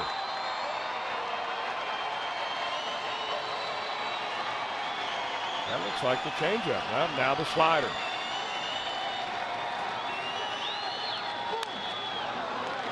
Good pitch, and Kemp able to foul it off. Why are you throwing the 3-2 slider? He's obviously confident enough to throw the 3-2 slider. He's done it once. Do you come back to it again? I don't think so.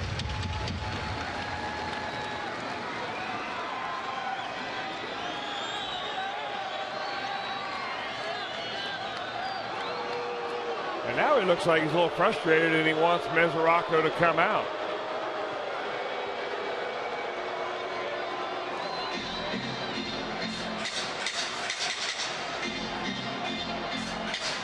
Brian Pena acting as the translator right here.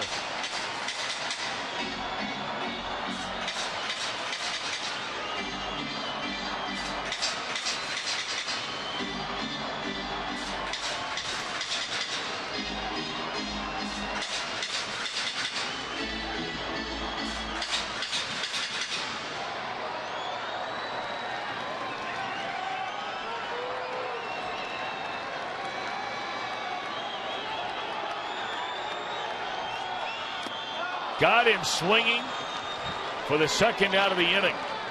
Now, all along, Chapman wanted that slider.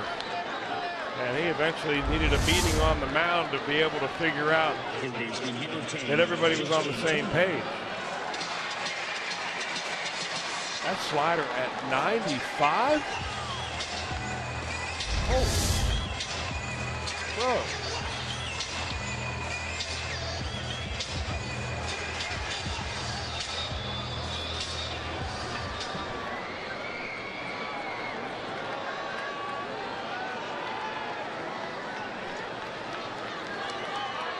All right, Dodgers down to their final out. Swing and a miss.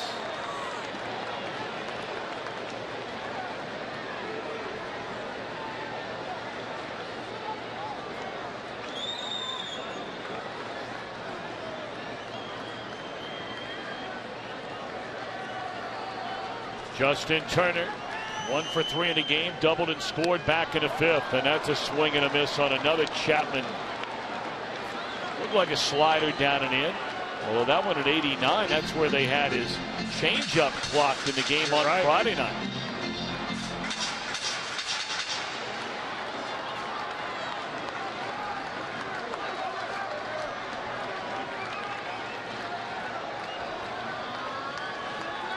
Trying to put him away.